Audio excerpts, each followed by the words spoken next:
We have a total of 20 drivers across 10 teams, 23 races, the longest season ever in Formula One. We have a total of over 2,000 points to be decided. Lewis Hamilton going for an 8th World Championship, going for a centenary of pole positions and race wins, all with a record-breaking grid. This could be the closest ever. This could be the greatest Formula One season ever, and it kicks off right here in Bahrain. It's the first stop on the 2021 campaign. Pre-season testing is done. The teams are back at the Shakir circuit in Bahrain. It's the first stop on 23 races around the globe in just 9 months. It all kicks off here on the 28th of March in Bahrain. On the 18th of April, we are in Italy for the Emilia-Romagna Grand Prix. The 2nd of May sees Portugal return once again before the traditional European season starts with the Spanish Grand Prix on the 9th of May. Monaco returns to the calendar, the jewel in the crown on the 23rd of May. On the 6th of June, we are in Azerbaijan, Baku, followed then by the Canadian Grand Prix on the 13th, with the controversial sprint race idea being introduced there. The 27th of June sees the French Grand Prix at Paul Ricard before the quite similar races of last year, the original 3 that kicked off the year, now rounds 9, 10 and 11. The 4th of July for the Austria Grand Prix. The British Grand Prix marked the dates. And on the 1st of August is the Hungarian Grand Prix before the traditional summer break and a triple header. On the 29th of August we go to Belgium at Spa, our first race since the 80s at Zandvoort, the Netherlands, for the Dutch Grand Prix on the 5th of September. And on the 12th of September it's the Italian Grand Prix at Monza. A 2-week break before we go to Russia on the 26th of September, and then Singapore on the 3rd of October, back to back with the Japanese Grand Prix. 7 days later on the 10th, the United States Grand Prix returns on the 24th of October, the Day of the Dead, the 31st, Halloween in October for the Mexico Grand Prix. On the 7th of November we go to Brazil, Australia now on the 21st of November. The first ever night race and the first ever race for Saudi Arabia in terms on the 5th of December, and the season rounds out in the desert once again in Abu Dhabi on the 12th of December. Now the talking has to stop. The 2021 season is about to start right here, right now. Welcome to the Bahrain Grand Prix. And welcome up to the commentary box then for coverage of the 2021 Bahrain Grand Prix, the season opener of this fantastic Formula One World Championship. It's the 72nd Formula One season, and we're in 71 years, of course. You count the first season, don't forget that. But still, I don't think we've ever come into a Formula One season with such uncertainty as to what's going on. Are Mercedes really off the pace? Is Max Verstappen and Red Bull finally going to go after a Drivers' Championship? It looks to be anybody's guess. But certainly, for what we've seen over the weekend, it has been absolutely fantastic. Now, coming into today's race as well, there is very, and I mean very, strong winds blowing across the track. The similar winds are over in Qatar for the MotoGP season opener as well. Now, when MotoGP was testing at Qatar a couple of weeks ago, the last day of running was hit with very similar wind. They had to postpone and cancel the last day of testing. And now, similar winds over in Qatar, similar winds here as well. It could really affect this Grand Prix. We've already seen several cars spinning in testing down at the sand dune section at 5, 6 and 7. We even saw it yesterday in qualifying. Cars aren't going to be reliable. We are going to see some spins. And we've got Hamilton second on the grid with Verstappen on pole. It looks to be an all barnstormer race as well. This, of course, is the season opener at the Bahrain International Circuit. So let's take a look around now with Lap Attack. Let's take a look around the Shakir circuit, the Bahrain International Circuit, 3.362 miles, 15 turns, 3 DRS zones, and an elevation change high at 40 meters. It is the trickiest circuit on the calendar in terms of constant time. Start the lap now. Already in 8th gear, flat out on the overtake button. maximum fuel usage as you hit the first real heavy braking zone on the track. Down to second gear for the right-handed turn 2, left as well, up the hill towards turn number 4. Open up the DRS zone for the first time. Now, swoop round turn number 4. Now, don't go for the apex all the time. Let the car drift out as you get the better run through 5, 6, and 7. Jump the curbs a little bit into the braking zone 9 of turn 8. Really heavy. Really put the power down through second gear. Now, turns 9 and 10. The trickiest corners on the track. A double left whilst braking. Turn 10. Hardest to crack. Go for the outside wider line. You get a straighter one for the second DRS detection point on the run down the national straights towards turn number 11. Flick the car into the left, put the power down mid-apex to drift you out wide through 12 and into turn 13, my favourite part of the track. Get too much on the curves, the car will spin you round. Into 14 now, quick flick to the left before opening up the DRS once again, and straight down now, under the sand dunes as well, into turn number 15 and 16. Really two last braking points on the track. Flick the car into the left. The little corner there counts as the last corner. Flat out to the line. DRS open again in the first zone. And that is a lap of the Bahrain International Circuit.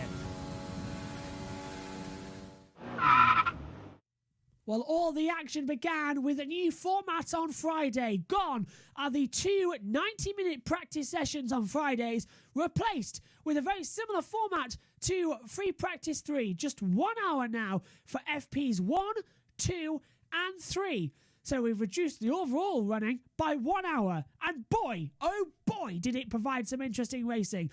Let's see what happened both in Free Practice 1, 2 and 3 in the practice report.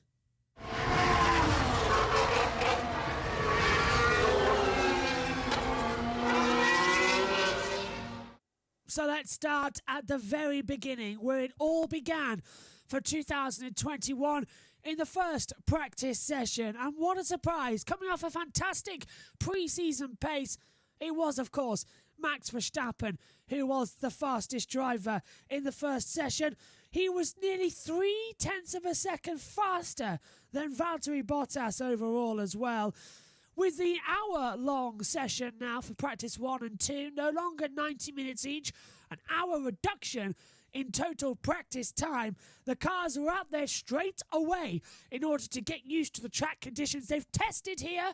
They've done everything they need to. They've raced here now 3 times in the past 4 months, and they've visited this track 4 times with a whole 24 hours of pre-season testing crammed in. Believe me, the drivers will be ready for some variance when we head off to Emilia-Romagna in 2 weeks' time. The top 5 consisted of Verstappen, Bottas, Norris, Hamilton and Leclerc. Surprise there from Ferrari actually being in the top 5. Going further down as well, Leclerc was only 0.6 off of Red Bull's time from Max Verstappen, so it's a great one there as well. Lando Norris ahead of Lewis Hamilton, top Brit for once. Pierre Gasly was down the order as well, but Yuki Tsunoda impressed on debut with 14th place as well. Ricciardo P9, half a second off of Lando Norris's time, but he did get ahead of the 2 Alphas of Giovinazzi and Raikkonen down in 10th place and 11th as well. Aston Martin 12th for Vettel, unfortunately for him. He was 10th quicker than 13th place of Lance Stroll. Alpine's 15th, 16th. Alonso behind Ocon. So Ocon 15th, Alonso 16th, as Alonso gets used to a new format again of practicing. Russell 17th, Latifi 18th, and the 2 cars right at the back were Schumacher and Mazepin, 3.5 seconds off the pace already. And they've got no development for the rest of the year, so shocking from them. But yeah, Williams carrying a tribute to the late, great Murray Walker. And I've got to stop now because I've got a lump up my throat. On top of the halo, absolutely fantastic. And personally, my tribute to Murray will be later on in this broadcast when those 5 red lights go out. I will not be saying action in Bahrain as I usually do. I will be saying, just for one race only, go, go, go. I'm going to try and give it the full Murray Walker treatment as well as a tribute to the great man. So that was it from free practice 1. Just an hour in the sunlight, a session that really doesn't show much to what the qualifying is going to show, but still it was decent enough. Let's take a look at the times from FP1. So Max Verstappen was the fastest on a 1:31.394. Valtteri Bottas was second at 1:31.692. Lando Norris in third on a 1:31.897. Lewis Hamilton was fourth on a 1:31.921. Charles Leclerc fifth on a 1:31.993. Where we get Sergio Perez P6 on a 1:32.071. Pierre Gasly 7th at 1:32.195. Carlos Sainz 8th on a 1:32.366. Danny Ricciardo 9th at 1:32.434. And Antonio Giovinazzi in 10th place on a 1:32.786. Kimi Raikkonen is 11th on a 1:33.134. Sebastian Vettel 12th on a 1:33.157. Lance Stroll 13th at 1:33.233. Yuki Tsunoda 14th on a 1:33.329. Then followed by Esteban Ocon on a 1:33.528. Fernando Alonso is 16th at 1:33.872. George Russell 17th at 1:34.127. Nicholas Latifi 18th at 1:34.340. Mick Schumacher is 19th on a 1:34.501. And Nikita Mazepin is 20th on a 1:34.975.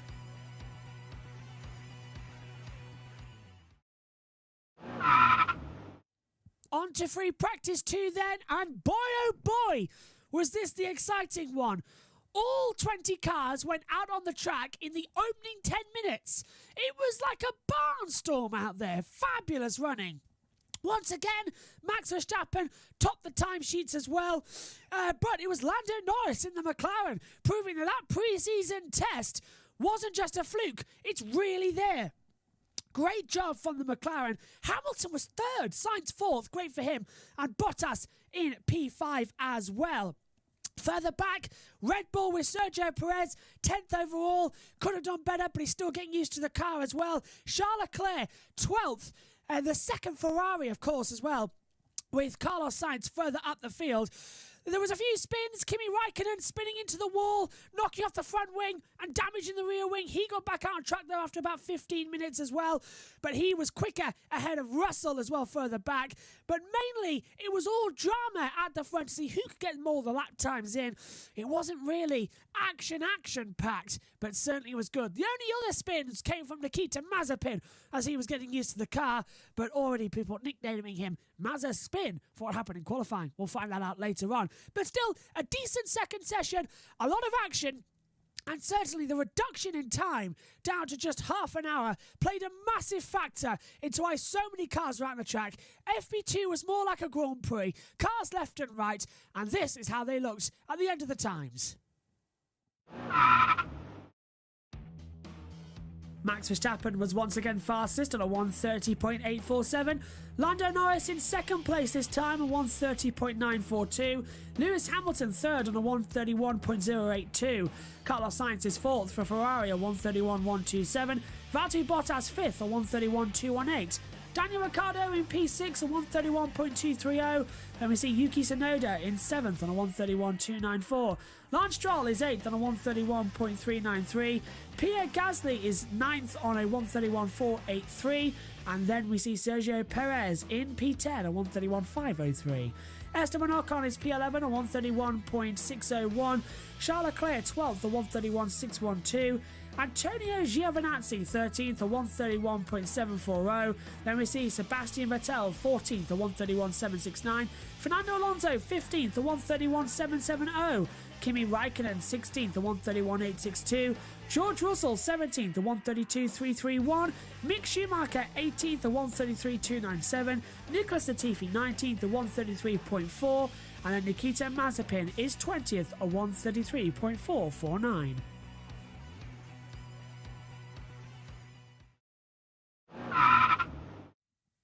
Carrying on from his Friday's success, on Saturday morning in the last hour of practice, it was once again Max Verstappen who just seemed to whitewash everybody on the track. Fantastic performance from him, proving that Red Bull pace is actually genuine.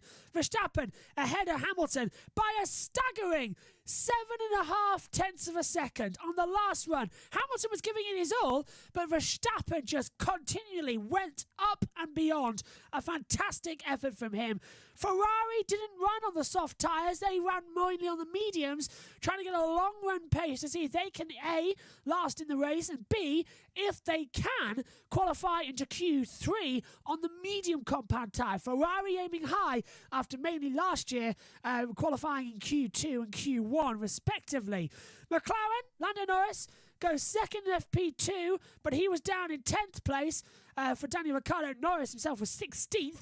Norris downplayed the team's pace on Friday, but he didn't feel good in the MCL 35M. Alpine's two-time champion, well, actually, a two-time Formula One world champion, a one-time world endurance champion. Alonso does have 3 world championships, 2 in F1, 1 in world endurance. They were looking good. Alonso 15th, Ocon 8th, as they continue to push somewhere in the midfield as well.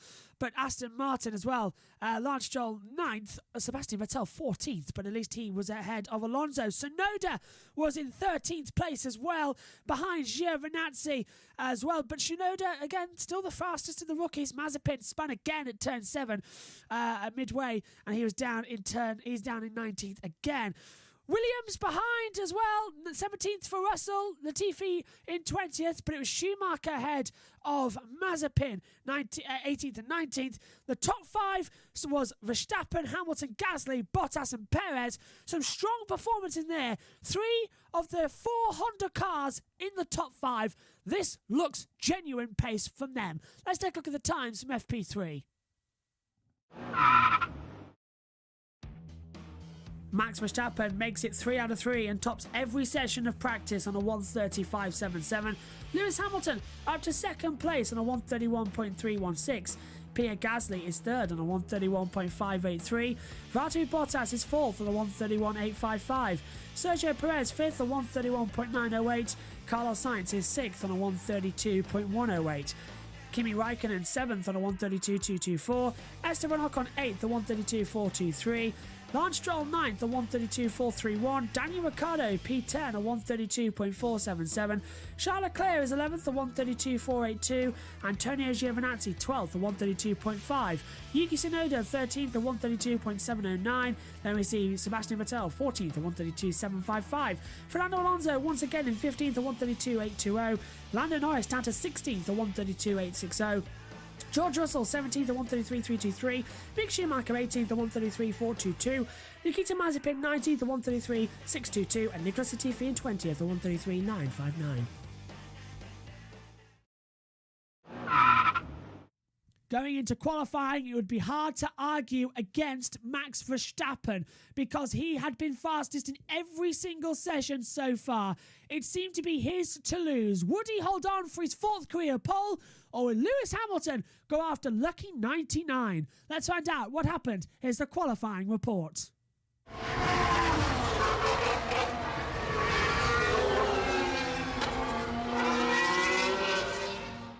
So then let's go through, as ever, the qualifying report and go through it, starting off right at the beginning in qualifying 1. Verstappen and Tsunoda, the biggest surprise. Verstappen again still at the top, but Yuki Tsunoda put it second fastest. An unbelievable run to get out of Q1 on his debut, and he is the highest qualified rookie on the grid with that. Due to the fact that eliminated right at the back, we saw Schumacher and Mazepin 19th and 20th on the grid.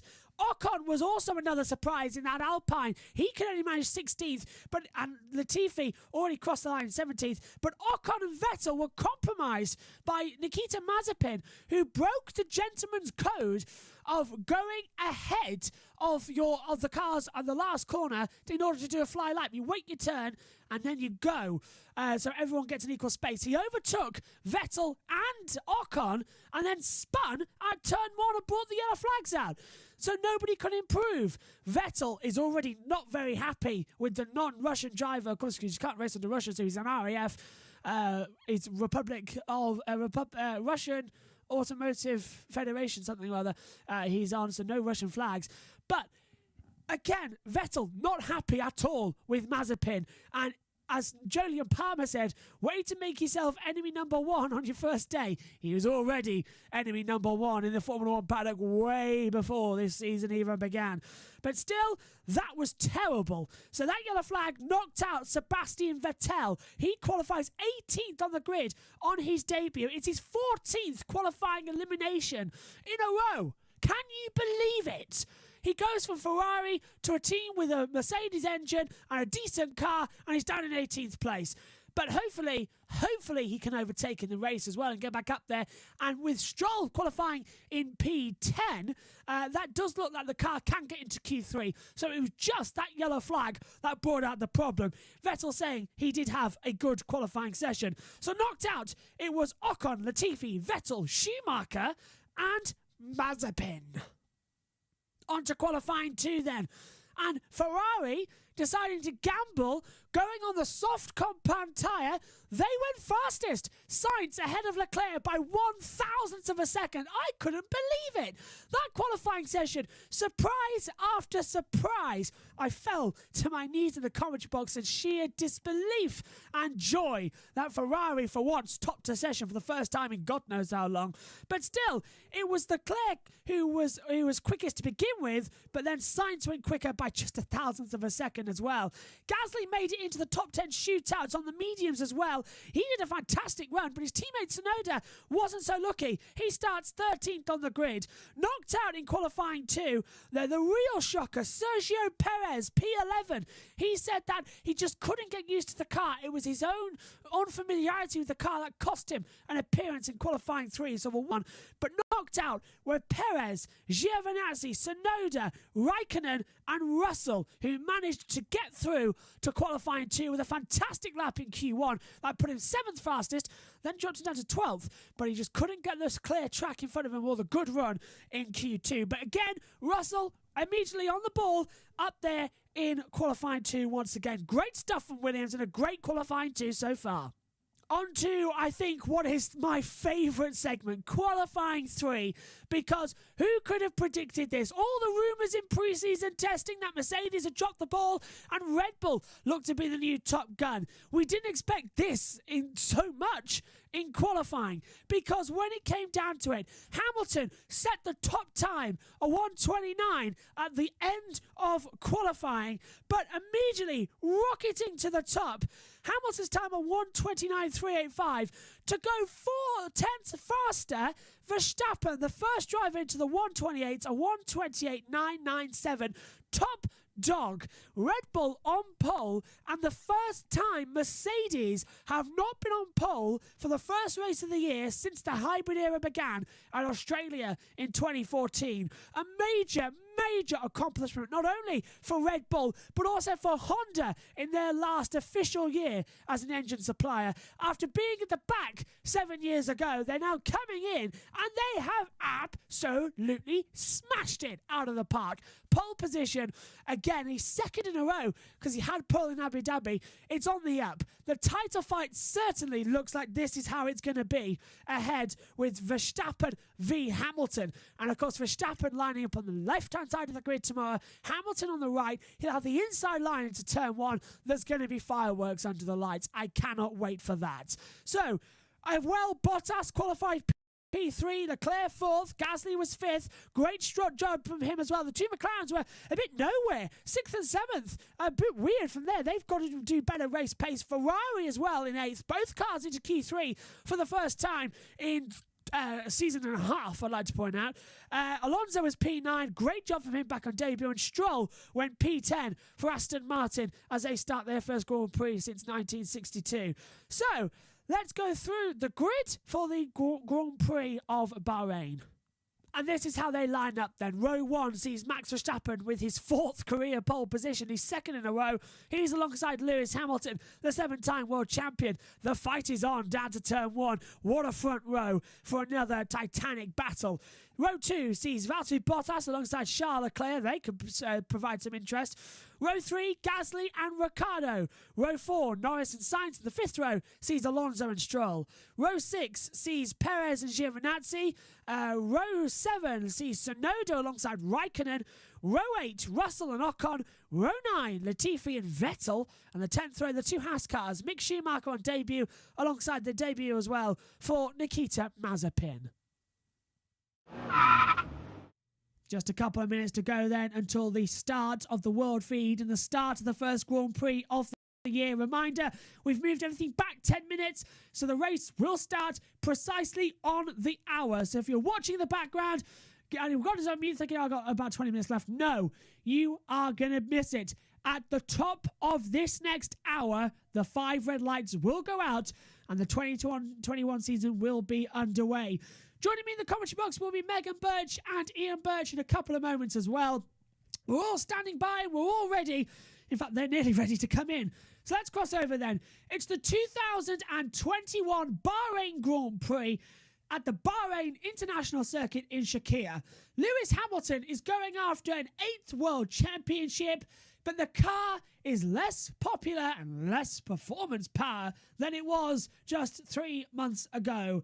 Now joining into the ring is the young gun of Max Verstappen. He lines up on pole position after topping every session. Who is going to be down to turn 1 first?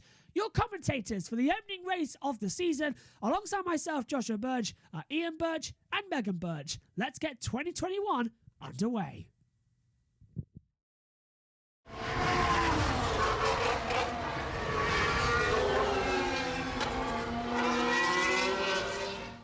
Are you ready? Formula One is about to launch itself into another season, and alongside me, 2 veterans of Formula One. It's Ian Burch and Megan Burch. A quick word from you both before we go on for the beginning of the broadcast. Good morning, Megan. Good morning, Dad. How can you call my daughter a veteran? She's not even 16 till next month. No, but a veteran in terms of broadcasting, you both 100% certainly are. Yeah, I remember when she had to do a topic at junior school. And chose Formula One. And it wasn't junior British school. touring cars. Yes, yeah. It wasn't actually junior school. That It was just Yarborough. last year. All right. No, but we did one at Yarborough. Yeah, commentary. Yes. Hang on 2 seconds. We're about to introduce the radio listeners as well. Are you ready? Are you steady? Because it's been a long 3.5 months, but finally, Formula One is back. In the deserts of the Gulf State here in Bahrain, we are all set to go for round 1 of the 2021 FIA Formula One World Championship. Bahrain's name comes from the Arabic of the 2 seas. It's the meaning of the 2 seas coming together. The other is Qatar, which is where MotoGP is racing in about 2 hours' time. This is the 3rd Bahrain Grand Prix as well in 3 months. It's also the 3rd time that the season has been hosted. At the beginning of the year, 2006 and 2010 were the last 2 times. It's a 3.363 mile circuit, as I've been saying. Average speed here, 132 miles an hour. Top speed, 211.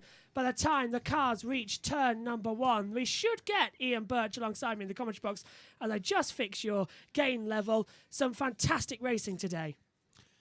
Yep, hopefully somebody put some so I can actually people can actually hear me. Yeah. Yeah, I've been surprised that it is as close as it is. I'm still not convinced. I had a big argument with both of you yesterday. You did, yes. And I still insist that I'm with Christian Horner, right? Christian said it's taken everything that they possibly can to get to this stage, right? But, you know, Mercedes are Mercedes, right? They've already come a long way in the last 2 weeks since testing, you know. And they might not be able to do it this race, right? But you two were talking about the championship. It is going to be even, but it's just like the Nico. It's going to be like the Nico Lewis battle. It's just 2 teams doing it.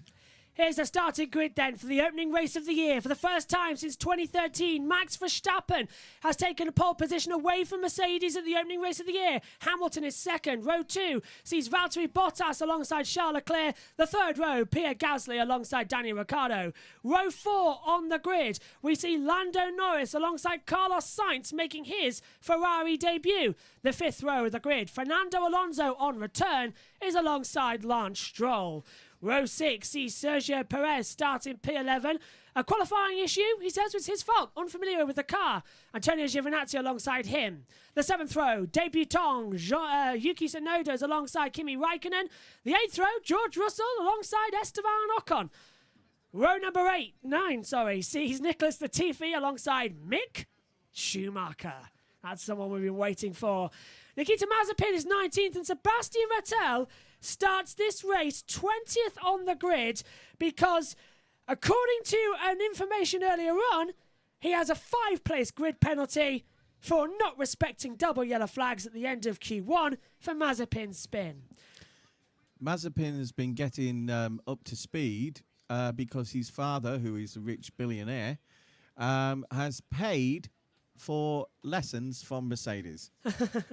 He's actually been using an old Mercedes car to get used to driving a Formula One car. Now, if you've got the money, why shouldn't you do that for a kid? You know, there was, which commentator was it? Was it Crofty or Crofty had to go? Yeah, had to go in the same car. You're on fader 3, by the way, just to let you know for later on. Megan, you were joining me in the commentary box yesterday for qualifying Verstappen versus Lewis Hamilton. That seems to be the situation. I fell to my knees when Ferrari took top spots in Q2. This could be it. I told you about that. Yeah. Is this going to be... About what? About the fact that Ferrari have still got a long way to go, but over a one lap, they're still capable of actually being towards the top. The race pace won't be as good, and I'm wondering whether or not you will see the McLarens once they get it. They've had a slight problem over the weekend, which has caused them a little lack of performance. But I'm hopeful that will actually be getting something to go away. Megan, is this the year as the cars pull away onto the formation lap? Verstappen ahead of Hamilton and Bottas and Leclerc. Is this it, Megan? The fight for Lewis Hamilton's 8th world title, but as one of our dear viewers pointed out yesterday, is the curse going to come into effect? Is Verstappen, Hamilton's Alonso, coming to stop him getting an 8th title? I don't know, possibly. I guess we'll see. You can never really predict things like that. Don't you think, Megan, though, that the biggest thing, you've now got Max Verstappen in a car that is capable of matching the Mercedes. But you see, the thing about Max is he does everything by natural talent as well as overdriving. He's got himself in a lot of trouble in the past few years. He's got to, if he wants to win this race, he's got to be more relaxed and think about things more, not just have the same car. I think that's exactly the point as well. Does Verstappen have what it takes? You brought this up, you say he doesn't. I said it doesn't matter if he'll quickly grow into a championship leader's position, but one of the main differences it's going to be the fact that Mercedes is going to catch up incredibly quickly. One of the main differences between and the people listening might not know this, some of them may, is that Max is a very confident, outgoing person. Yes. Right? Who believes in his 110% in his own beliefs. And J.S. Seidel started sweating at McLaren, so is Mattia Binotto. Go on. But the one thing that makes Lewis Hamilton the champion that he is that he has his faults. He's a very anxious person. He suffers a lot from anxiety, right? And so he's more careful and thinks a lot more about things than he does. And I think that's a good thing. If you look at the champions in the past, they all have. Megan, as we come to the start, please quickly take us through the top 10 on the grid. Don't roll your eyes. Come on. Giving you both new roles this year. Come on. Take us to the top 10. I'll give him a new role. First is Verstappen, second Hamilton, third Bottas, fourth Leclerc, fifth Gasly, sixth Ricciardo, seventh Norris, eighth Sainz, ninth Alonso, 10th strong. Now, we lost the great Murray Walker 2 weeks ago, and everyone has been saying, are the Sky commentators going to say go, go, go? Well, I'm certainly going to say go, go, go. But I believe so. We've got a problem there with Sergio Perez. Well, we've got a no at this point because Christian looking really worried. Yes, and Sergio Perez has stopped on the way to the start of the grid. Sergio Perez has stopped. The car has turned off. This is probably going to be an aborted start. So now we have to wait and see exactly what they're going to do. Is it going to be a 56th lap Bahrain Grand Prix? And now we have to wait. The cars are forming up. They could start the race and then go to the grid. And that, if it's an electrical fault or mechanical fault, you have to worry about the second car. Yeah, which is Verstappen. Okay, well, let's see what's going to happen here. We lost the late, great Murray Walker 2 weeks ago. We're about to start the 2021 season. There's only one way to start a race. Those 3 magic words, but 3 orange lights. The start has been aborted. Extra formation lap. Oh. And Sergio Perez's car is stuck, so he looks like he might get it restarted. He's trying to do everything he can. He's doing default. Yeah, and fail. It said fail, right? Yeah. The sequence is saying on. So he just needs to turn it completely off and regenerate it. His last car did this. I'm sure that isn't him accidentally doing this. He's got going! Yes! Well done, He'll have to join at the back of the grid. Megan. Right front tyre. He's run over a bit of the debris as well, so he'll come into the pit. He'll just run over the track, so he'll come into the pit lane now. Start from the pit lane. Looks like New rather than the back of the... New No, I think rule. it's the stickers. He's got new it's just stickers tyres. yeah. Do you know, that's what people... They still put the sticker on from the new tyre and it's ripped off. But it always leaves a little white mark. New rule came into effect in 2015 after Felipe Massa caused an aborted start at Hungary, to which you cannot form your original grid position. Sergio Perez will have to start this race from the pit lane. So we have another standing start. The 57 lap Bahrain Grand Prix now becomes a 56 lap Bahrain Grand Prix. We have adjusted that onto your monitor now. We lose 1 lap from the total for this new formation lap. Good afternoon to Ribosome and Simon Walls, who also says go, go, go. Ribosome says, oh dear, and second seat curse activated. This is how it happened. Ooh. The car just switched off mid-corner through turn 12 and 13. It went completely dead. He coasted downhill. I though. can So hear we've got- Perez's thoughts. Not again. Yeah. So Vettel, who was thinking, I'm right at the back, he's now got Perez coming out of the pit lane behind him. Yeah. And that they're 2 very quick drivers, and you know, they'll get through that up to about 14th place quite quickly. That's also not what we needed. Sonoda, I think Sonoda might have a little incident at the start because he's a very quick starter, is young Sonoda. Also, this extra formation lap is not what we needed because we have got to go off air quite quickly to do the opening race of MotoGP. So 1 lap less, but effectively under a safety car. So they're coming up again to form up on the grid. Verstappen ahead of Hamilton, Bottas, Leclerc, Gasly, Ricciardo, Norris, Sainz, Alonso, Stroll. Now, Perez's grid slot is empty. It'll be Giovinazzi, Tsunoda, Raikkonen, Russell, Ocon, Latifi, Schumacher, Mazepin and Vettel right at the back. Now, if I'm seeing this, an extra formation lap, 21 degrees ambient air temperature, track temperature at 26 degrees, a massive headwind down to turn 1. This is going to be tasty. 1 Red Bull alongside there in the pit lane, 1 on the start, and Verstappen and Hamilton are pointed almost perpendicular towards each other. They are going to go right into each other. We saw that, of course, with Zuba. One of them's got to try and cut the other off. That's the attempt. Why they do that, I don't know, because it never seems to happen.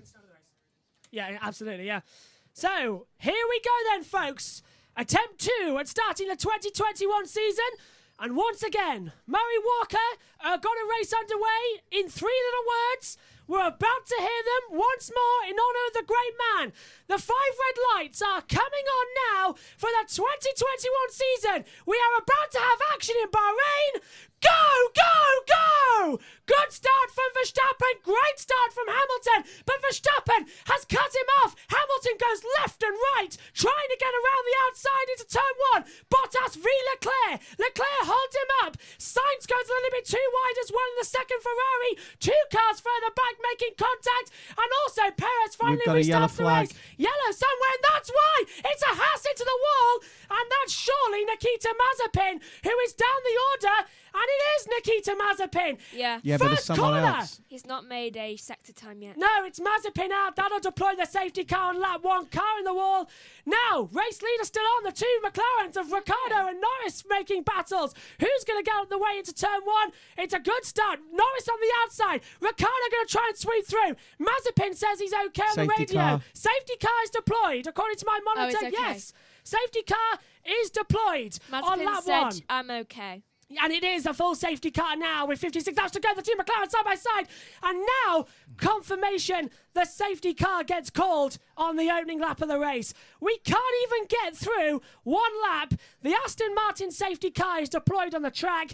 And Nikita Mazepin makes it 3 corners. And I can just hear in the distance about 3 million Twitter followers laughing their heads off at him. He didn't even make it to turn 3, but that is a big old wreck. That's what you get when you get a 9th in F2 into a Formula 1 car. You can give him all the talent training you can, but if he hasn't got the talent, it's never going to work. Yeah, though, I'm not so sure if that was his fault. There was a big... Did he make contact with There was Schumacher? a big turning Yeah. at where he was, and that kind of a crash can't be caused by just stupidity.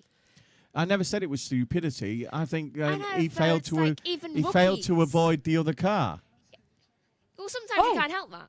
Verstappen's complaining of anti-stall on the rear, so he got a great start, but he's complaining about the car already. The Aston Martin safety car then makes its first appearance in a Formula 1 race. It's lap 2 of 56. Safety car is out, and I hope everyone liked the go, go, go at the start. I gave it my best, Murray. Yeah. As Mazepin is still in the car, because he still thinks the F2 rules, as there's low-speed corners. He's got no throttle, actually, He's is what getting Verstappen out. actually said, as Mazepin now gets out of the car finally, as the medical car was already past him before it went there. So there it is. The Aston Martin Vantage safety car leads it through. We're on lap 2 of 56 already. And Mazepin's car is being recovered. And again, Haas cars just seem to be magnets to barriers at this track. I hate to actually, be right when you talk about someone like this. Yeah. Right? He's trying his best, but we have said that he was not good enough to drive Formula 1 without the investment of his father. Right, let's see what happens. Let's take a look at the start then. Great start, actually, from the Williams of George Russell. He is up, I believe, right up there. He's in 16th place at the moment. And then we get the Constantine into 1. Verstappen made a great start. Now let's look further back. Where's the Haas car of Mazepin? Oh, the Pagoda's going to block the way. Where is it? Right, Yeah, I think it's near further the blue back. car. It's 2 further back as well. So the Pagoda there blocking our way as we get major There it drama. No, it's already happened, so it's further back as well, yeah. It was. Oh, here we go. Here we go. It was. Mazepin. He hit the Is it the Alpine? I think it's a Williams. Or did he just lose it? He lost it on his own. What? I was pretty sure that there was a No, there dark-coloured wasn't. car made some kind of contact with him. It looked like he was... No, because that was the Red Bull of Perez coming out of the pit lane.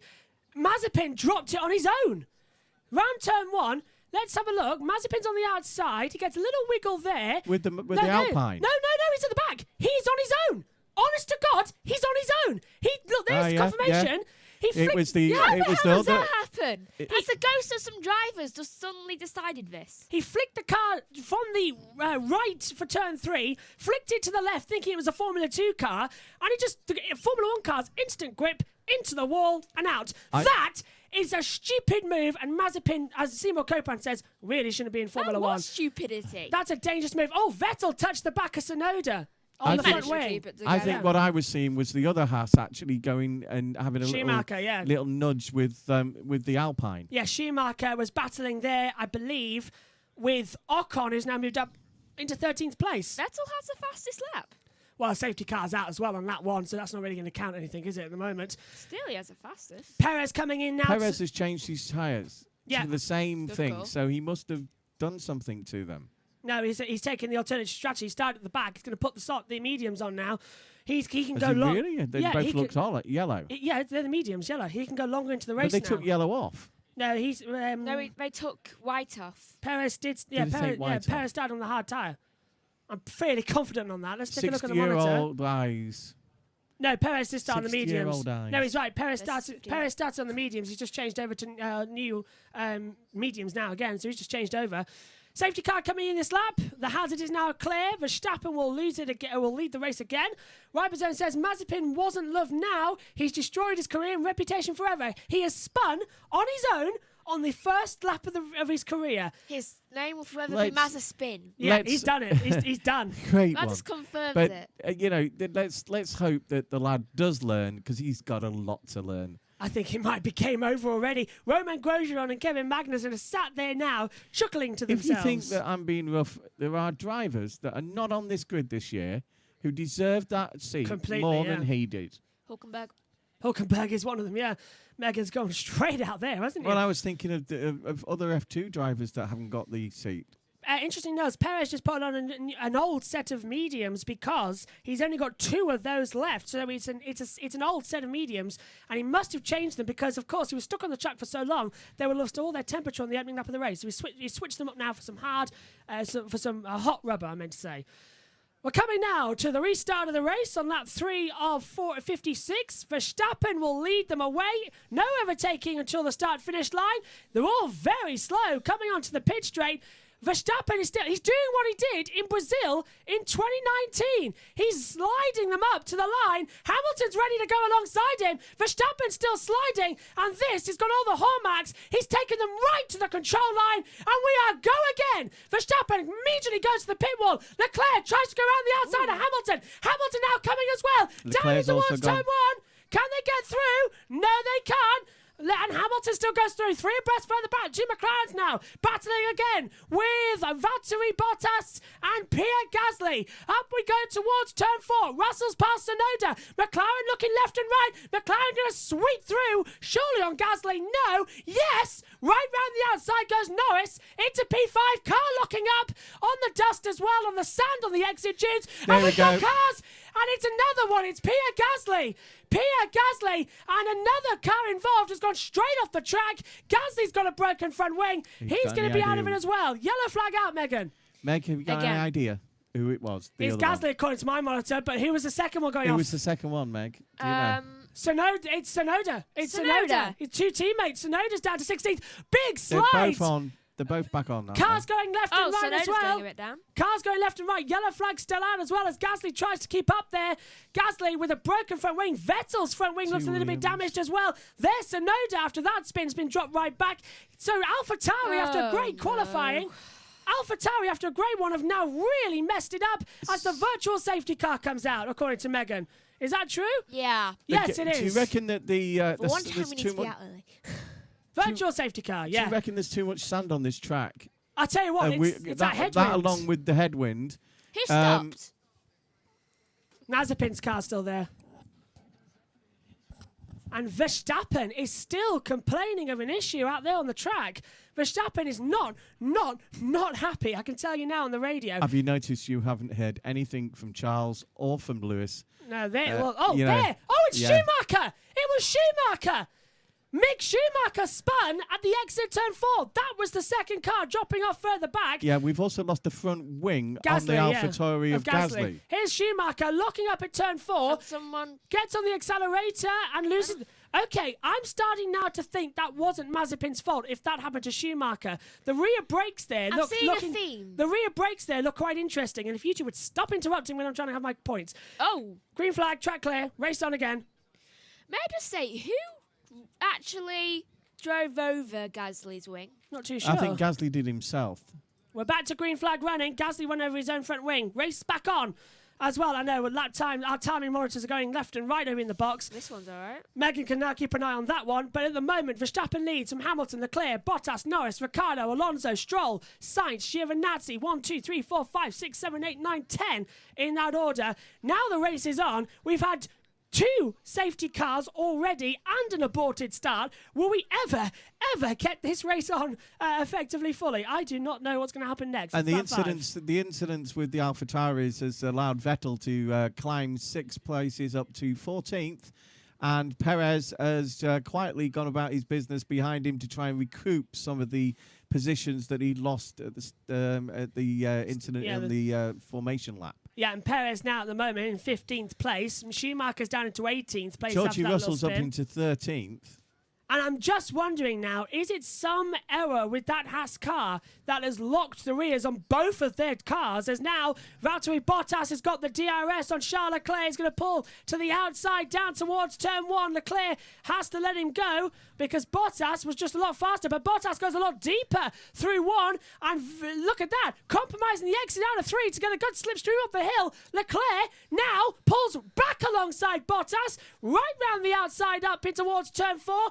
Bottas locks up, goes too deep. Leclerc does the cutback at turn 4, but Bottas was able to save it mid-corner and has kept 3rd place. Norris looking very tidy indeed in 5th at the moment, as I try and figure out what's happening with our monitor up in the box. Schumacher has the fastest lap. Oh, good spot there, Megan. A 1:39.927 from Mick Schumacher. Fastest lap of the race so far.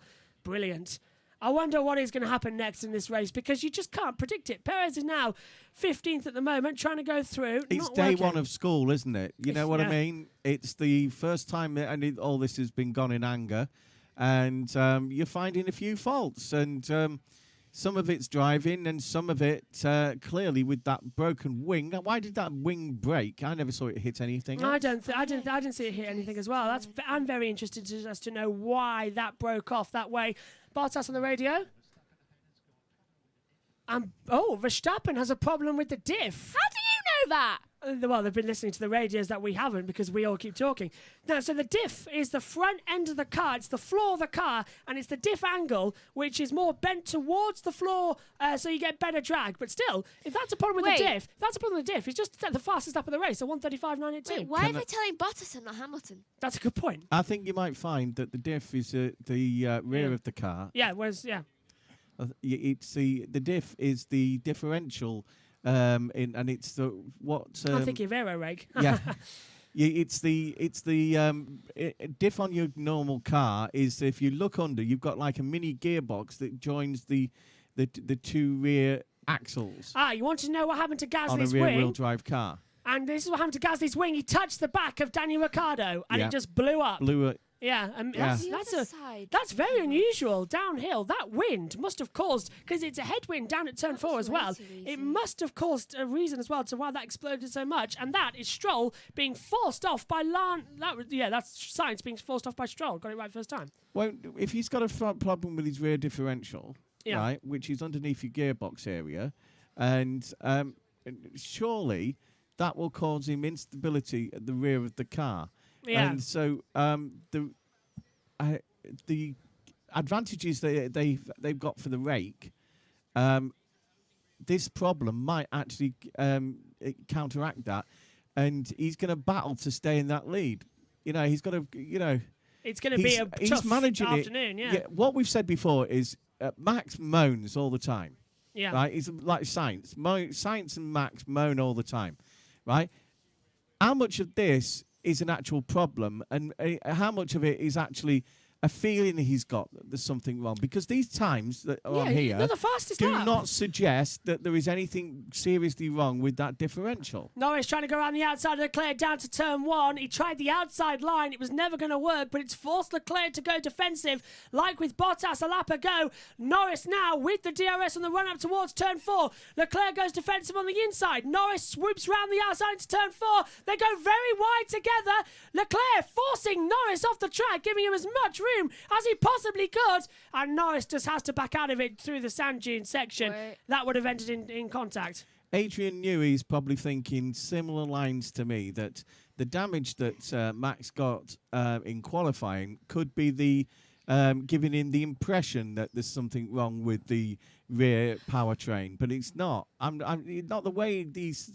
It's going really well. It's not showing any signs. Not at all. Fastest again, 1:35.902. That car is just got there. He was forcing him off the track. Yeah, would the stewards take a look at that, Megan, do you think? I would. Yeah. If you had a problem with the differential... Wheel to wheel. Yeah. if you had a problem with the differential, surely if the rear wheels wouldn't be in sync and the car would be uncontrollable.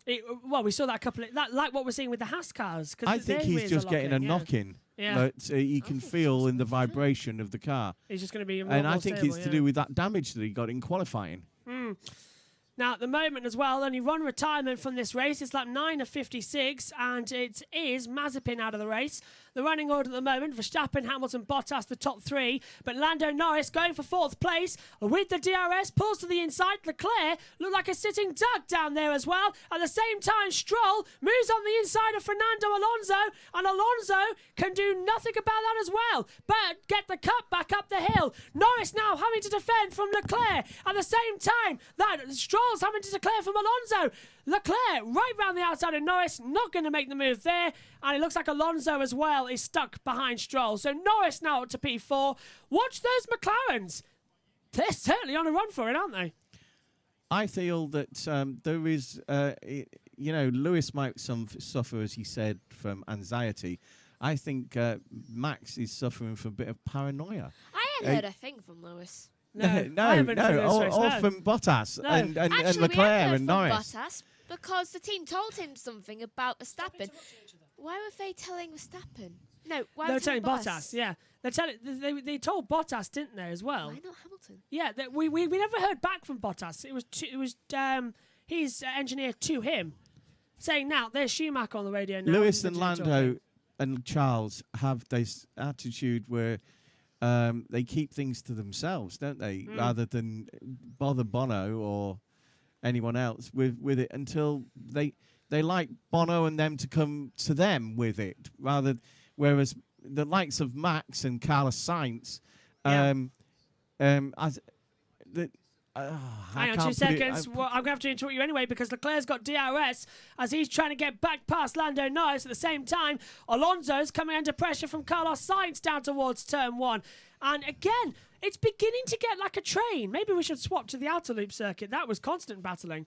As Perez tries to go move around the outside of Esteban Ocon in the 2-box vision. Cuts back to the inside at turn 2. Can't get through. But nice. Compromising the exit out of turn 3. It's got a good run up the hill towards turn 4. Pulls to the outside of Esteban Ocon. Ocon's not going to expect that. And Perez, does he keep ahead? I'm looking to the background of the shot. Yes, he does.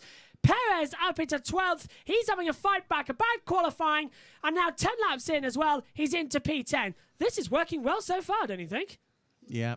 Oh, Megan, pit window open for 2-stop mediums. I don't understand this. I'm getting a bit paranoid about this problem because I don't think there is a problem. I don't think it's a problem. I think Verstappen... Do you think it's psychological? Yeah, I think it's paranoia. Yeah. That's something you were talking about yet last night. He hasn't got the calmness to continue being a world champion. He's got to keep calm and carry on. Sometimes when you're talented at something and you're overconfident, you then start to be paranoid about and challenge yourself about things.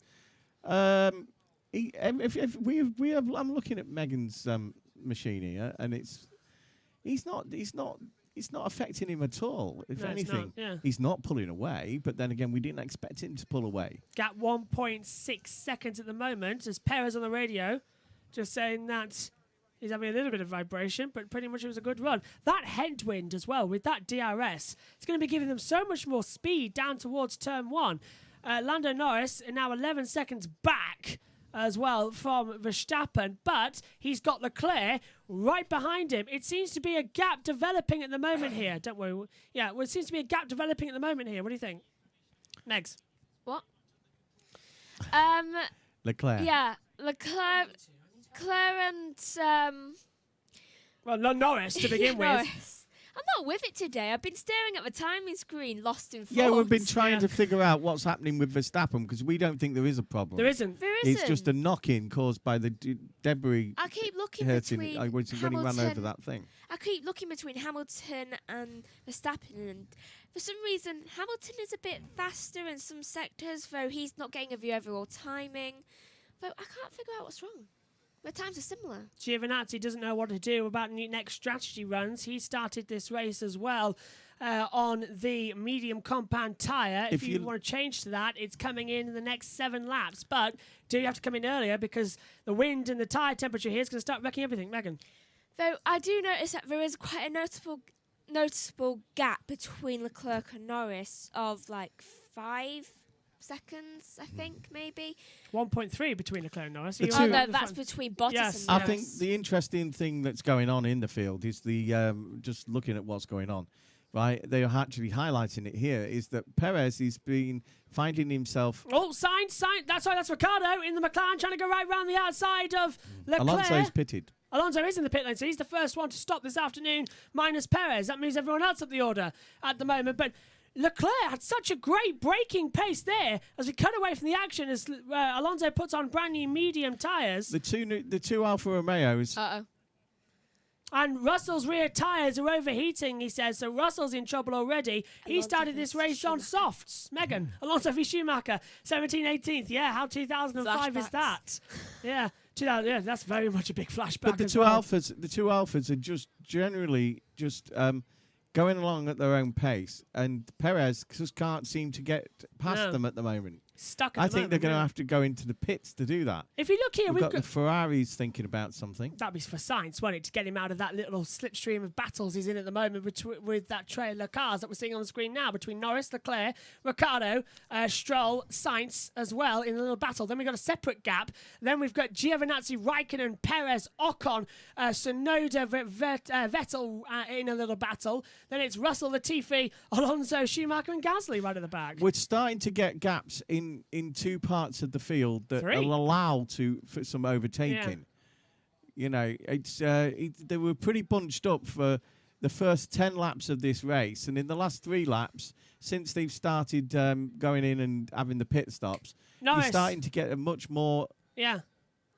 Norris comes into the pit lane, but we're hearing in our ears right now the radio from Ricciardo, and Ricciardo was offered the pit stop first, refused it because he would lose track position to Alonso. So now Lando Norris has taken it. Into the pit lane also comes Leclerc and Stroll. Leclerc, a bit of trouble on the rear right there, puts on a new set of mediums, and that's close to contact. That is Stroll and Giovinazzi. Stroll coming out of the pit lane, Giovinazzi going in, almost making contact. Now they're going to filter in, and there's Alonso. And actually, if Ricciardo had pitted, he would have lost track advantage to Alonso. Alonso had a very slow lap just then. I blame Aston Martin there because of the fact that... Yeah, it held everyone up, didn't he? They knew that Giovinazzi was leaving the pits. Yeah.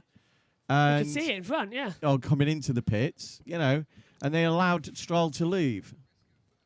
I'm just hearing the radio here. Don't know who that was from. That sounded like George Russell on the radio saying that he's having some understeer at the back, but he's happy to continue. Now we watch Sergio Perez in the Red Bull at the moment. Boy, does it feel good to say that. He's now up to P7. He's right behind Raikkonen. Here's Hamilton on the radio. So Lewis has been told on the radio not long until the pit stop, and to close that gap of 1 second. In fact, it's really not that long because he's coming in now. And now, the last time Mercedes tried a pit stop here in Bahrain, it didn't exactly go too well between the 2 cars. So Hamilton now boxes, and it's slow on the front left. Coming out as well. That's going to cost him a lot of time. Into the pit lane now. Also comes Daniel Ricciardo a lap later. Let's see if he will lose track position to Fernando Alonso or not. They're going to lose position to Sainz. Yeah, and Sainz goes third, and now into the pit lane Esteban Ocon as well. So Renault reacting together at the moment on the circuit as they keep going. Cars coming in, Raikkonen in, Ocon in. Russell now pits as well. Drops down to 12th place. Meantime, further back, Norris passes Latifi for 9th place as well. Megan, is that what you're going to spot out? Ricciardo really shouldn't have worried about losing track time to Alonso. He has. He has now. Yes, he has now. He should have taken a chance. Yeah, he really has now lost the advantage, but he's trying to go around the outside. He's having to defend as well from Max Verstappen. Meantime, Ferrari and Leclerc passing Latifi. Now Ricciardo versus Stroll. Right round the outside at the moment. Megan. Latifi's in points. Latifi is in points. He's in 10th at the moment. He started this race on the soft tyre. Hasn't pitted just yet. So he will have to come in eventually. But watch out for Fernando Alonso. Ricciardo on the radio said he was worried about losing track advantage. And it turned out he was right. And Sainz on the radio saying that his braking doesn't feel right, but the engineer saying it's looking good to him. What a crazy pit stop period. It's unusual to see that Latifi's got points. Ocon's passed Schumacher as well. Ocon's into 15th. Mick Schumacher down to 16th place. That Haas car has now, they've been looking into it as well. It looks to me that both of the rear tyres locked at the same time. So I'm going to retract what I said about Mazepin. It looked like it's a brake issue again on the rear of the Haas, because Schumacher did it as well. The rear's locked at the same time. Now, Hamilton has pitted. Verstappen goes... who are we on board with here? Sergio Perez. Look, the camera's...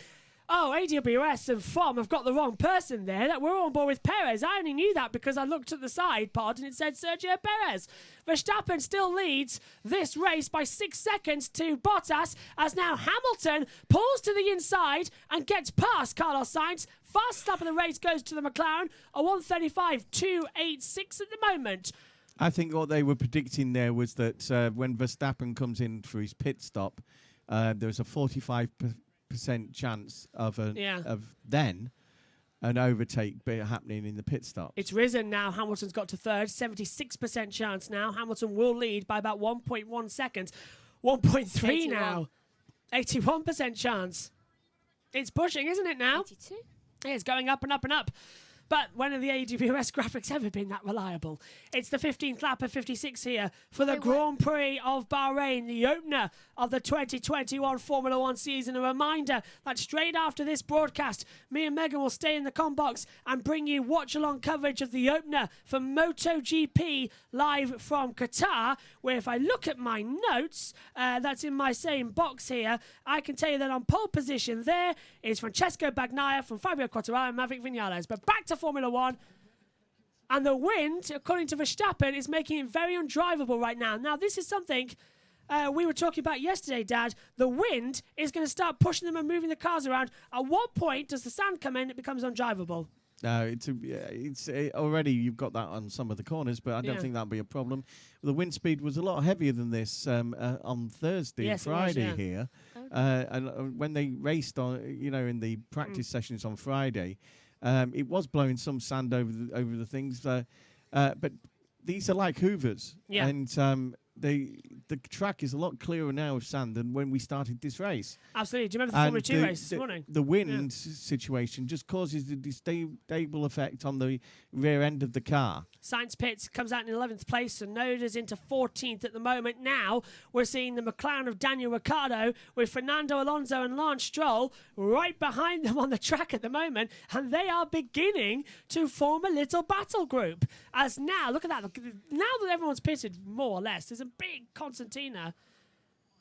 And there's Verstappen on the radio in our ears once again saying that the wind's hard enough. What's the in and out for a pit stop here? 26 seconds. 26 seconds.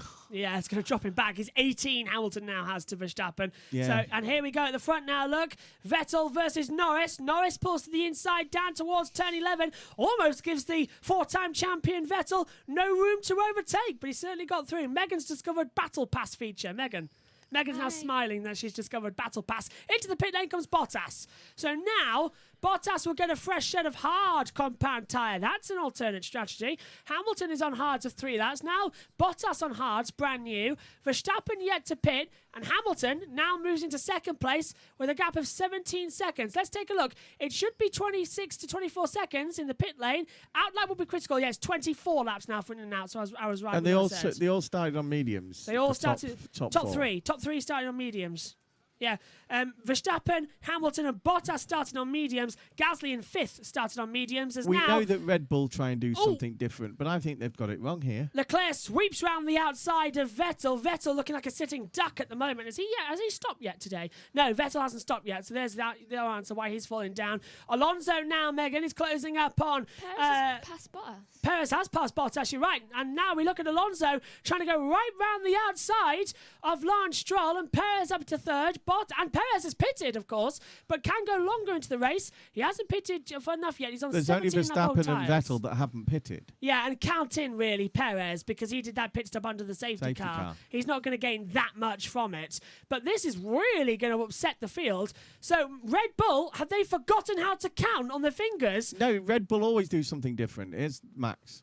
box now, pit confirm on the radio. So now now here he is actually into the pit lane. Max Verstappen on lap 17, now 18 of the Grand Prix, comes into the pit lane. He's second in the running, and this has got to be the pit stop of his life. Clean the front ring of dust, and away he goes. What was the stop? 2.7. Very quick stop. And Hamilton's going to pass him. Hamilton has just taken the lead at the Bahrain Grand Prix down the pit straight. Now the fight is on. Hamilton is on the hard compound tyres of 4 laps. Verstappen has put on a medium compound tyre set, and if according to my notes, he had 1 new set left, and he's now got his rear gunner Sergio Perez behind him. 3 laps too late. Yeah, it's 3 laps too late. If he'd done that before, he would have kept the lead of the race. He's now 7 seconds. Hamilton can now start extending that gap. Hamilton is going for a centenary of victory, by the way. If he had done it 3 laps before, then Hamilton would have had the upper hand in tyre. Yeah, Hamilton's on but 95 he wins. Yeah, he's still got the. Verstappen's on a medium, and so is Perez. It's still up there. It's still to be decided. Anything can happen in Formula One, as Murray Walker used to say. But this is close now because Bottas is about to take Perez. Bottas on a brand new set of hard tyres as well. Perez going to have to go defensive, not a move into turn 10. It's too much of an acute corner to get that one through. Now open up the DRS down towards T11, and Perez has to defend the inside line, and brilliantly dummying him goes Bottas right round the outside. And I think Perez there sort of opened the door and said, come on through. Also, it showed Teasing the parlour. It showed the different tyres. Verstappen is now saying he's still got no grip on these tyres and he's on the mediums. He's still complaining out there. And Bottas took Perez easily there. Yeah, easily. And we know that the actual engine capacity output is pretty much the same. So it's got to be a problem with the tyres. Has to be. They're on the wrong tyres. Mediums in these conditions as well won't be biting into the track temperatures, which that's why I'm worried about the hard tyres, to be fair. This is the only set of mediums they had left that were brand new, weren't they? Yes, 1 set each. For both of them. Yeah, according to my notes in front of me. They took a gamble, and you can see by the reaction on the pit wall, it's not worked. Ricciardo breezes round the outside of Sebastian Vettel in the Aston Martin into turn 1. So Ricciardo on debut now for McLaren is in P7. Vettel P8 at the moment. Not bad so far. But to tell you what, this race better be quicker along in an hour's time as well. We might miss the podium, just to let everyone know, to do the MotoGP, because we're already at 5 to 6 with that GMT, or British Summertime. I think it's British Summertime now, isn't it? I'll go in and watch Lewis pick up the trophy. Yeah, well, it's not over yet. I'm having this little battle, this nice little... I love a conversation with my 2 children. Yeah, who's it going to be? I'm Lewis through and through. They think Max has got it in a bag. Well, I'm starting to change my mind here, but remember, Max has topped every session this weekend where it counts, bar Q2, which was science. But Red Bull have done he would have topped excellent it, yeah, to get to this to this parity with Mercedes. Yeah, but Mercedes still have that psychological edge to keep up. Yeah, yeah, and I think that first thing's down to them, because I think Red Bull have made the wrong decision on tyres here, and it's costing them. Will they get it back later on in the race? Let's see. Aston Martin now going to do a team order, or thought they were actually, because Joel looked to be going for a move on Vettel. Sergio Perez finally comes into the pit lane again, puts on the hard tyres. He's now good to the end of the race unless a safety car comes out. Here comes Stroll now with the DRS open. He'll pull to the inside and easily pass his teammate Vettel. Stroll, I think, has pitted into turn 1 as Alonso's going to go for the double whammy. Alonso sends it up the inside and gets past Vettel. Carlos Sainz is coming to play, but Vettel, he can see his old sparring partner for the title with him alongside. Alonso defends the inside line. Vettel sneaks back up the inside. Alonso's not going to have that. Sainz locks up and nearly runs into the back of them. Alonso now brilliantly nearly touching the rear tyre. Tries to go around the outside in the sand dunes. can't get through. Nice driving by Vettel. Nice driving by Alonso, actually. The two old guys are still racing hard, aren't they? They've even got Sainz Jr. in there as well. If you're a motorsport fan, Vettel, Alonso and Sainz, their surnames ring all around motorsport right now. And for Vettel and Alonso, actually, they feel quite bad that they're now racing against sons of people they fought championships with. So that's another interesting battle. It's lap 20 as well. Look at Alonso. As Bottas says, Bottas from Toto, hunt him down, Valtteri. So Toto has now just said to him, hunt Verstappen down. As Alonso, on the 8-lap-old mediums, is going to try and hunt down Vettel, who's on 19-lap-old mediums and is yet to pit. It makes sense for Toto to suggest that he hunts Verstappen down, puts pressure on Verstappen from behind and in front. So Mercedes then would, if Verstappen makes a mistake, Mercedes will then control the race out front. Megan's watching the data screens because she's discovered Battle Pass in her laptop, which has been a brilliant addition to her commentary because she's kept silent. What have you noticed on that Battle Pass? I'll come to you in a second because you've been talking to Rob Smedley. We're down the start-finish straight once again. Alonso pulls to the inside, and here comes Carlos Sainz to make it 3 abreast. Vettel gets swamped. Alonso locks up, goes too deep. Sainz might do a Barrichello here and take both of them. He's got through on Vettel already, and now he's going to have the run up the hill to get past Alonso. Right round the outside, a fantastic move by Sainz as Vettel back up the inside of Alonso and takes the position. Alonso down. Fantastic run here from these two. Brilliant run, as you can now talk. Brilliant run at the moment between these two. So, Hamilton leads from Verstappen, from Bottas, and then we see as well from these two as well. Well, I'm going to say this as well. Alonso hasn't lost a thing, has he? He's right up there. Megan, back to you. Sorry for interrupting you. What have you noticed on the data screens? I never started talking. I know, but I threw it to you, then I took you away. Bit of an accent there. Yeah. Never started talking. What have you noticed on the data? Allison just come through the door. What have you noticed on the data screens? What's on the road? What have you noticed on the data screens, Megan? Right. Well, you lot are saying that Verstappen is, what, slower? He's slower, not. yeah. He's 4.2. He's not actually, because he's catching Hamilton.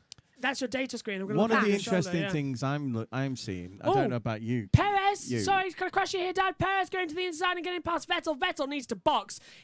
Ferrari did this with him. Leave him out there for as long as possible on those tyres and really go and everyone else. What I was going to say was, have you noticed, you two, that since he come back from IndyCar, yeah, right?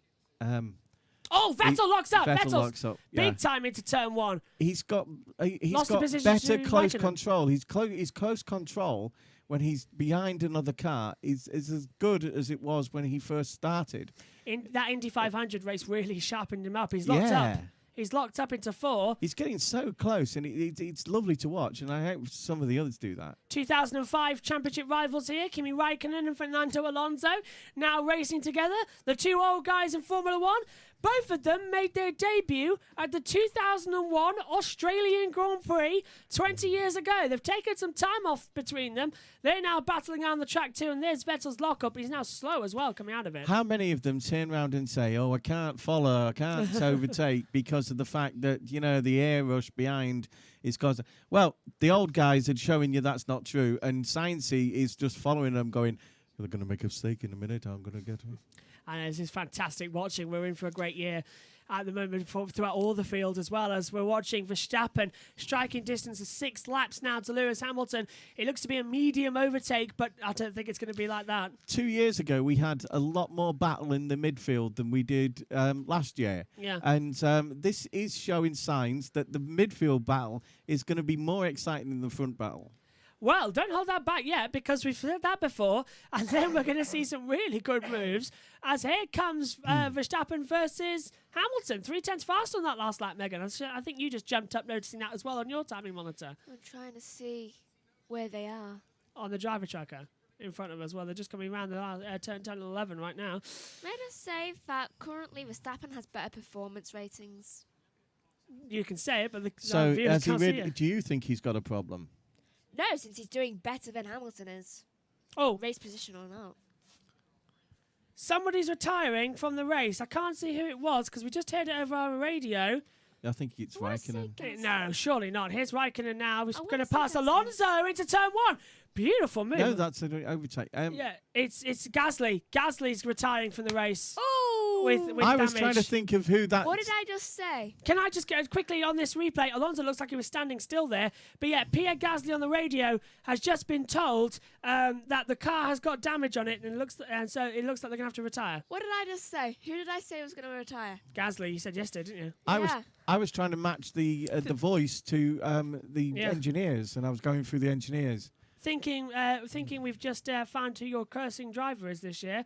Although the first out is Mazepin, so then we'll find. And I did point to him blindfolded. And yes, you did. Oh yeah, Megan, there is from here. Good luck in the new season from Brendan Hartley. Don't go anywhere near the WEC. Lando says everything's fine on his side. The engine, rear tyres aren't dropped. So Lando on the radio there, sorry for being muddled because he came over. He's saying his rear tyres are okay, but they might start fading in a couple of laps. As now, Yuki Tsunoda, the 20-year-old, the only driver in the field born in the 21st century, breezes past a 4-time champion of Sebastian Vettel. That's going to feel good. As things are going, Michael Schumacher Jr. is going in the next 2 or 3 laps will be the first to be lapped. Yeah, judging by this. Because Lewis is closing him down really fast. Who's that behind? There's a blue car. I don't agree with... We've been moaning about this, haven't we? About the colours. Is it... No, it's Gasly.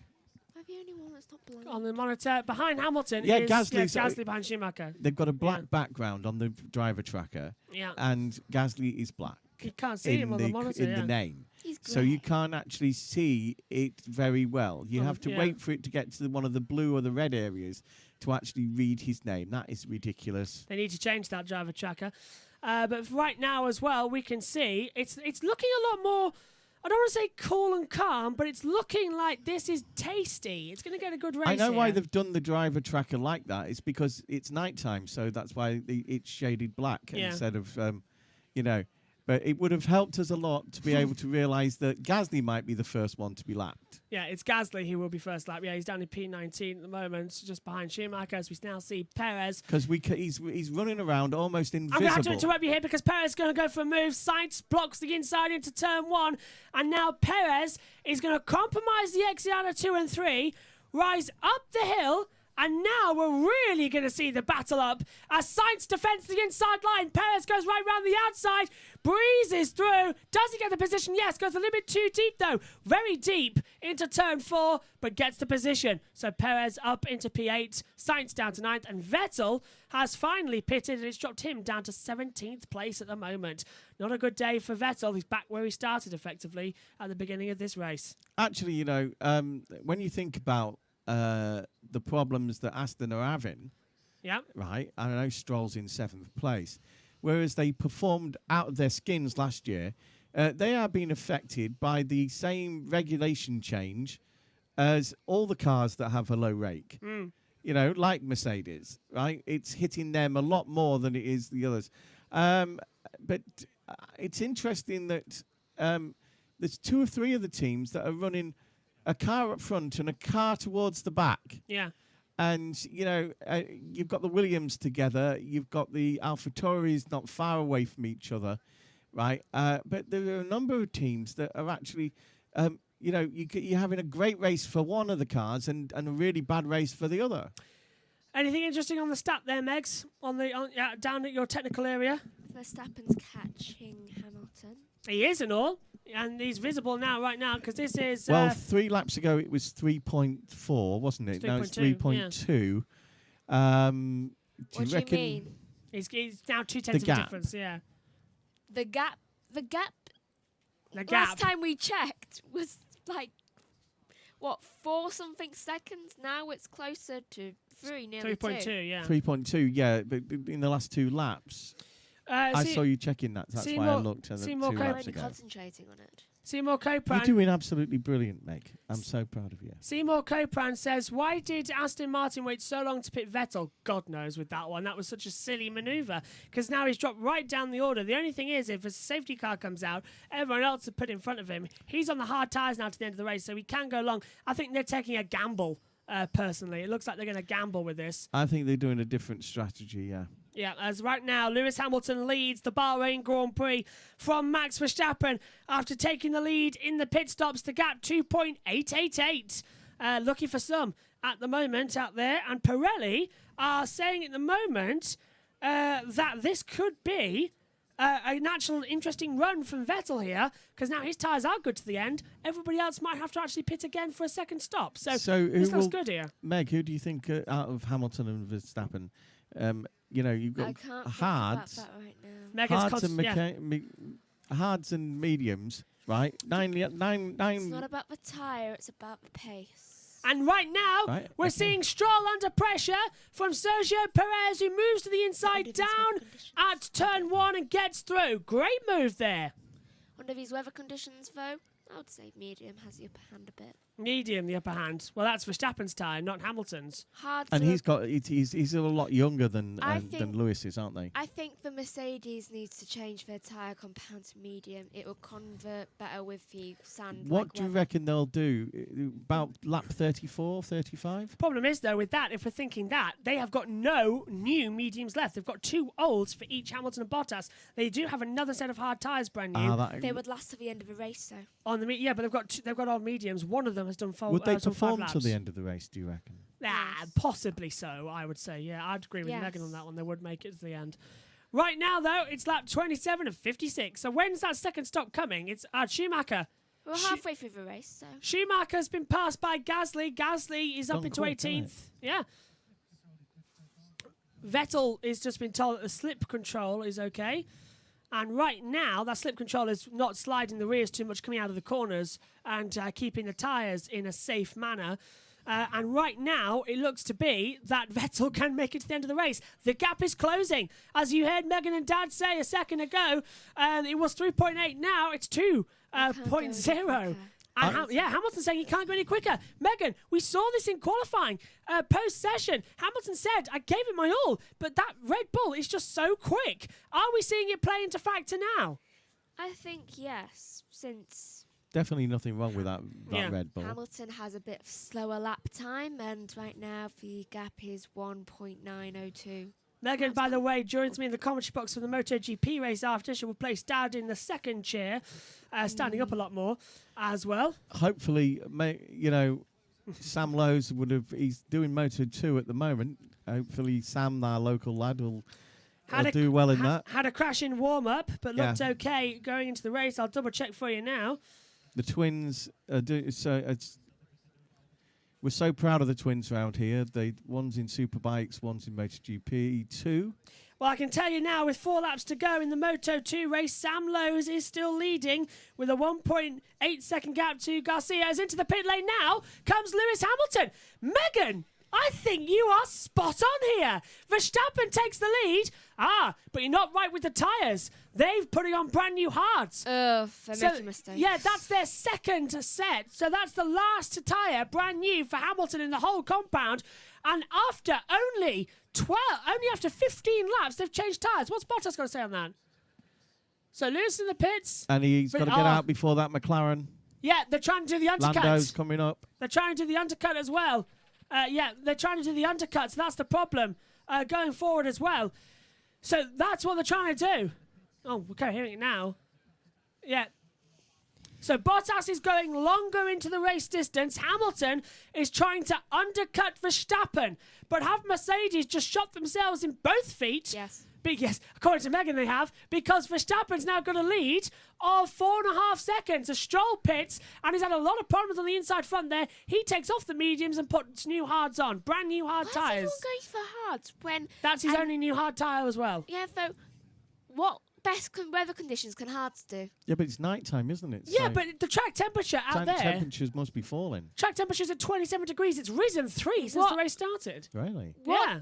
What conditions can those hards last in? Cooler conditions, really. In the hot weather, they just disintegrate too much. As right now, the two Williams going, oh, that's Latifi and Vettel, 5 and 6, trying to go side by side. This is over 16th place. Vettel switched to the outside. The Williams, though, might have the drag. No, cuts back, and this is bad for Vettel now.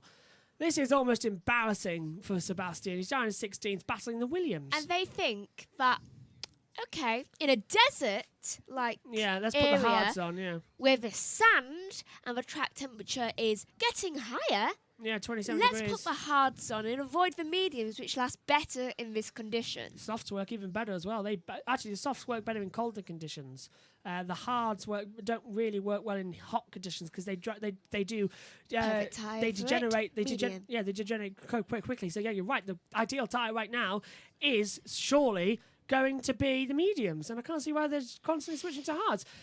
Seymour says, that's it, congratulations, Max. Well, he's got 5 seconds, 5.507 at the moment to Bottas, but there's a long way to go in this race. Is it Samir and Seymour Copan, Seymour Copan.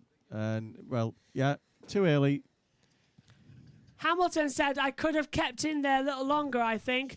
And the engineers come back saying the danger of the undercut, Lewis, we had to take the stop. Raikkonen and Alonso pits. Don't you think that what's happening here is the podium is swinging from side to side? We had Red Bull make a mistake, and then Mercedes need to protect Hamilton's position. Yeah. Just then, it's lovely. I love games of chess like this. It is completely a chess game, isn't it? And everyone's constantly bouncing between check. And who's going to be the first to get to checkmate? Cross the line, who's coming to the pit lane? It's Valtteri Bottas. Valtteri Bottas takes to the pit lane as Verstappen now continues to lead the race by 5.5 seconds. It's going to be a lot longer now. That's a traditional Mercedes. Oh, they start! Sorry, look! They've lost it. They've lost it! They've done it now! They dropped the jack and they couldn't get the front right tyre off! Once again in Bahrain, Mercedes have absolutely botched the pit stop! And now, brand new hard tyres. Hamilton is now 19 seconds back from Verstappen. Verstappen on much, much cooler tyres. And now, is it really beginning to slip away from Mercedes? What a mistake to maker! Well, it is concerned with a certain person who's just had a pit stop. But, Lewis, you think it through, right? Verstappen has to pit again. Yeah. Right? And we could have the situation where Verstappen hasn't got enough 26 seconds in the pan. He's 6 seconds short at the moment. Four. And Lewis is going.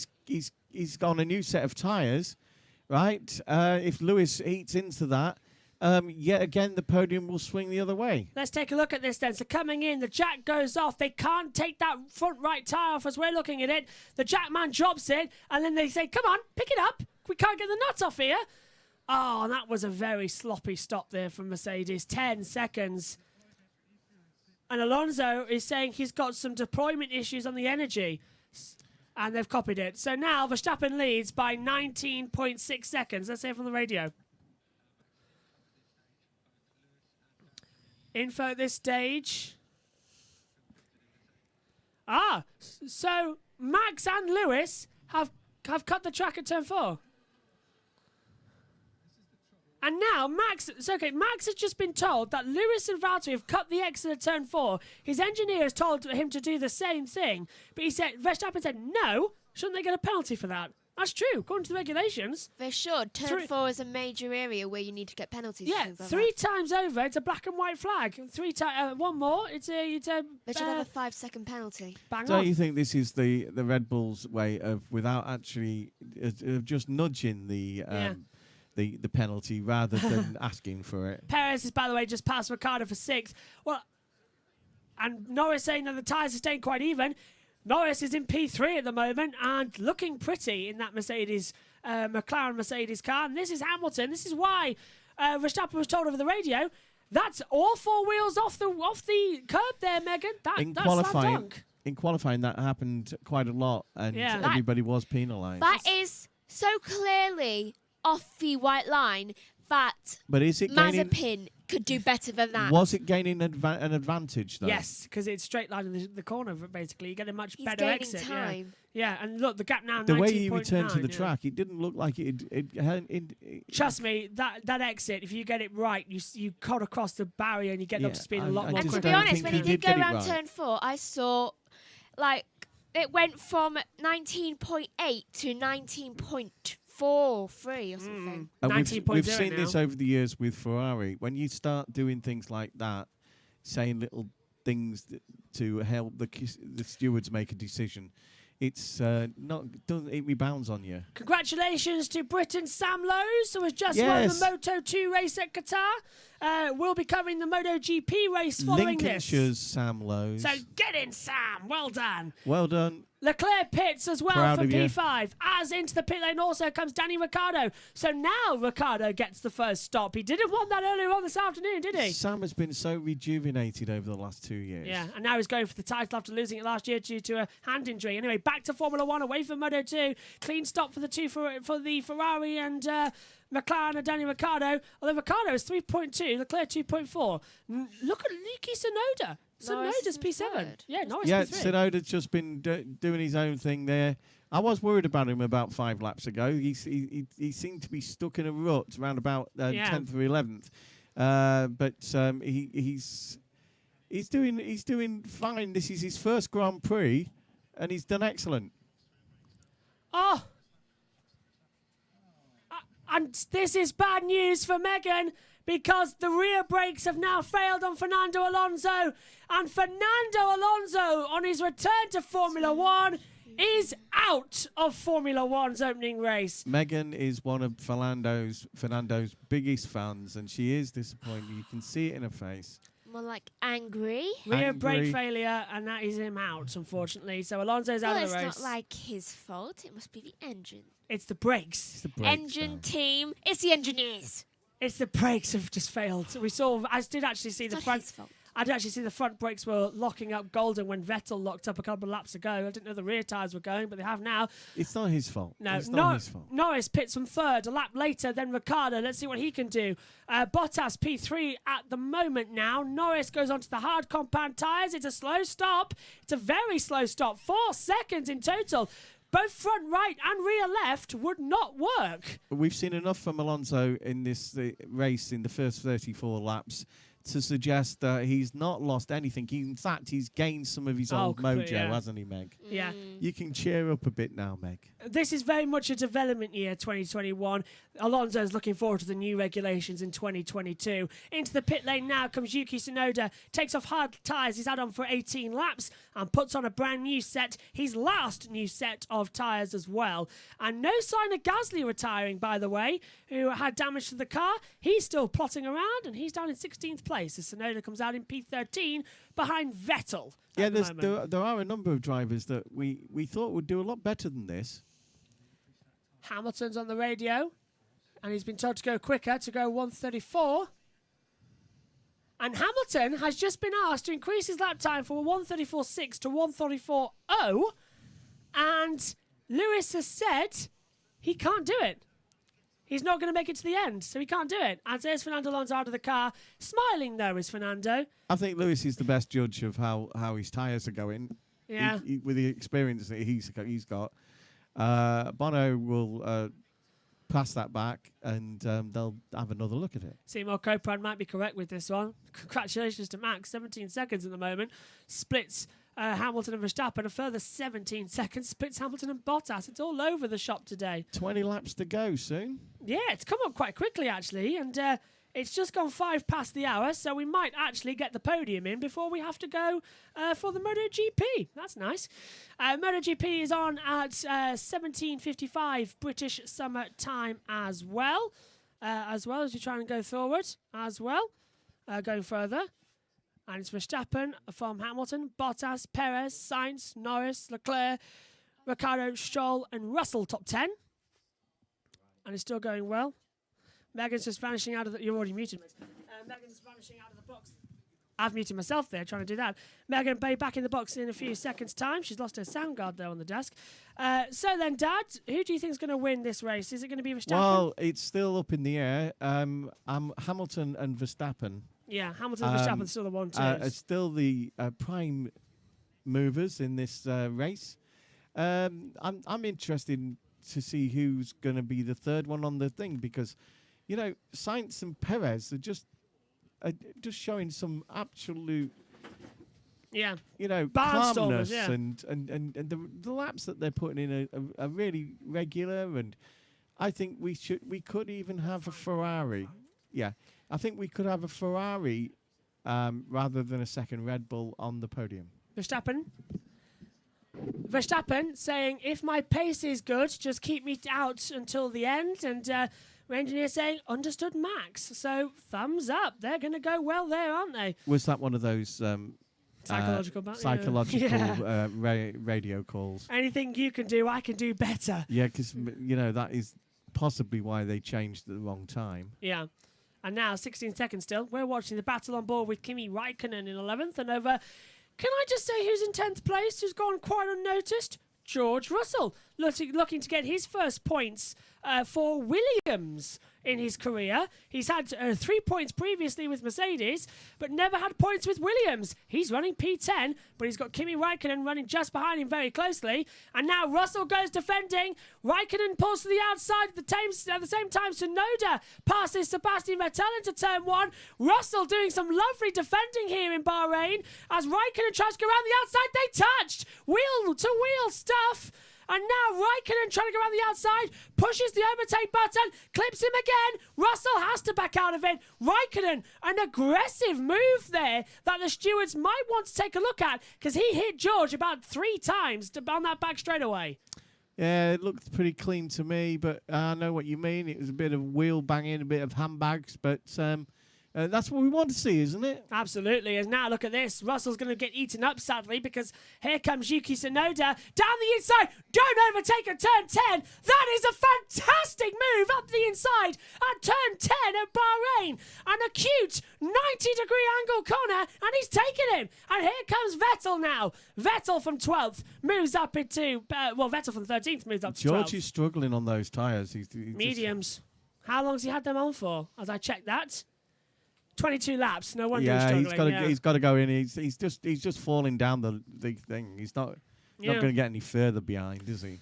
That's a sad one, Megan. Anything noticing on the gap there? Not really. Interesting. Räikkönen being told that everybody's... Räikkönen saying, are we looking for points or no points? And of course they're saying, of course. And they're having an argument right now on the radio. And as Russell finally pits and locks up as well. Russell locks up and pits, and here's Hamilton as well. Oh ho ho! We've just heard on the radio as well. You muted. We just heard on the radio as well. As I'm turning that off because it's confusing me. Hamilton has been done for track limits at turn 4. The stewards have now talked to him and saying, "Don't go wide at turn 4." Wait, no penalty. Lewis is swearing on the radio. Where is this Lewis been? Just to catch you up there, as we had 2 radios going at once, Verstappen complained to the stewards that why is Hamilton and Bottas going off the track and gaining an advantage, and now the stewards have listened to that, gone back and said, "You're right, actually, Sonny. You've got a warning." I told you that's what it was all about. But has he got a penalty yet? No, it'll be a black and white flag, won't it? It is, yeah. Which does what? Just a warning, don't do it again. It's a naughty boy flag. A warning? Yeah, he won't get the 5-second penalty. But it's just a warning. Ferrari getting ready to pit. Carlos Sainz comes into the pit lane now for Ferrari. He's running from P5. So McLaren now go P5 at the moment. This is turning into an interesting Grand Prix for an opener of the year as well. It's no Austria from last year, but certainly it's nice to have Formula 1 back in March for once. So Red Bull and the new Ferrari complaining about things when they can't do anything about it on the track. Sainz puts on a set of hard compound tyres, but they are new. They are new. Yeah, it's a new set of tyres there for Sainz. I just double check that as well. As we've got Räikkönen versus Tsunoda. Tsunoda is going for points. Räikkönen might get done for that because he was moving in the braking zone. Raikkonen moved over as Tsunoda went for the move, and then Raikkonen in the braking zone pulled over and defended, and Raikkonen again moving one way and another. Go on, Yuki! Right round the outside, and Tsunoda's into the points! He's in P10! Get in! Fantastic manoeuvre. Raikkonen then moving on to braking. Not allowed. Great move there, though, from Yuki Tsunoda. That's what we saw in Formula 2. This is what we were saying about Tsunoda, how good and quick he is and how brave he is. And, we loved watching him in F2. And he's showing no fear whatsoever of being in an F1 car. This is lap 39 of 56. Hello. Red Bull getting ready for a pit stop, but... it's Perez, I think. Yes, it is Perez, because Verstappen's gone through on the driver tracker. So it's Perez in the pit lane now. Or Perez, Vettel's actually just coming down to turn 11. Perez now pits from P4. New set of tyres going on. And Megan, they are medium tyres, but they are the second set of the used medium tyres. So he's now on the set he used in qualifying 1. So that's an interesting one there. So can he get to the end of the race as Ricciardo goes to P6? Norris, P4 at the moment, and 22 seconds back from Bottas. A safety car. We're doing nicely. You need 26 seconds. Yeah. Verstappen's only got 13.6. He's been moaning about it since it was 18. Yeah. Right? This is all about getting a situation where... on tyres, I'm sorry, just a quick question. Stroll's trying to go around the outside of Perez at turn 4. Stroll's giving him no room. They made contact. They had debris flying. Broken bit of front wing there for Perez for sure, and has to back out of it. Verstappen's in pits. Verstappen pits. Okay, game on. Hamilton. Leader. Perez trying to go through on the inside again to get back ahead of former teammate Lance Stroll. Good stop. Yeah, these two really not pulling any punches. Good stop there from Verstappen. Hamilton takes the lead of the Bahrain Grand Prix. Less than 2 seconds stop, 1.9. And now Hamilton's on 11 lap old hards. Verstappen on brand new. It's go to the end, guys. 17 laps left. EU Dares wins. 8.5 seconds. Yeah, it's swung the other way again. Yeah, it's a seesaw race. They're constantly just checking each other, as you said, to compare it back to chess. But who's going to get the final checkmate and take victory? Megan, what's the timing graphic say there at the moment? Bottas is looking strong for the third. Gap. Yeah, 8-second gap. Bottas looking good, 6 seconds behind Verstappen. It's closing now. Lando's got to have another 5 seconds before he can have a second pit stop. Yeah, to get ahead of the front there. Yeah, to get ahead. Yeah.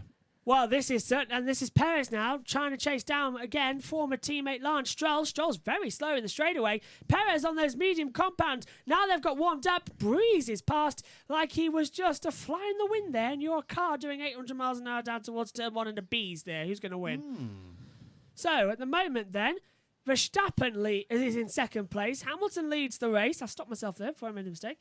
But yeah, Verstappen is in second. He's now on brand new hard tyres, and they are the only set of hards he had for this race. He used previously the old medium as well in the previous stop of the afternoon. So he's now good to the end.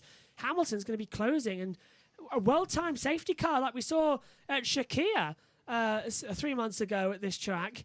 And he goes very wide out the last corner. Well-timed safety car, Hamilton's in trouble. Saying now. If that safety car comes out, Hamilton's in trouble. Let's see what he says on the radio. So 10 laps time, Verstappen's going to catch Hamilton, and Hamilton was speechless over the radio as Bono told him that there. This is going to be a close one. Verstappen, 23.112, fastest second and third sector, actually, overall. So beginning to close down. Who's that coming out of the pit lane?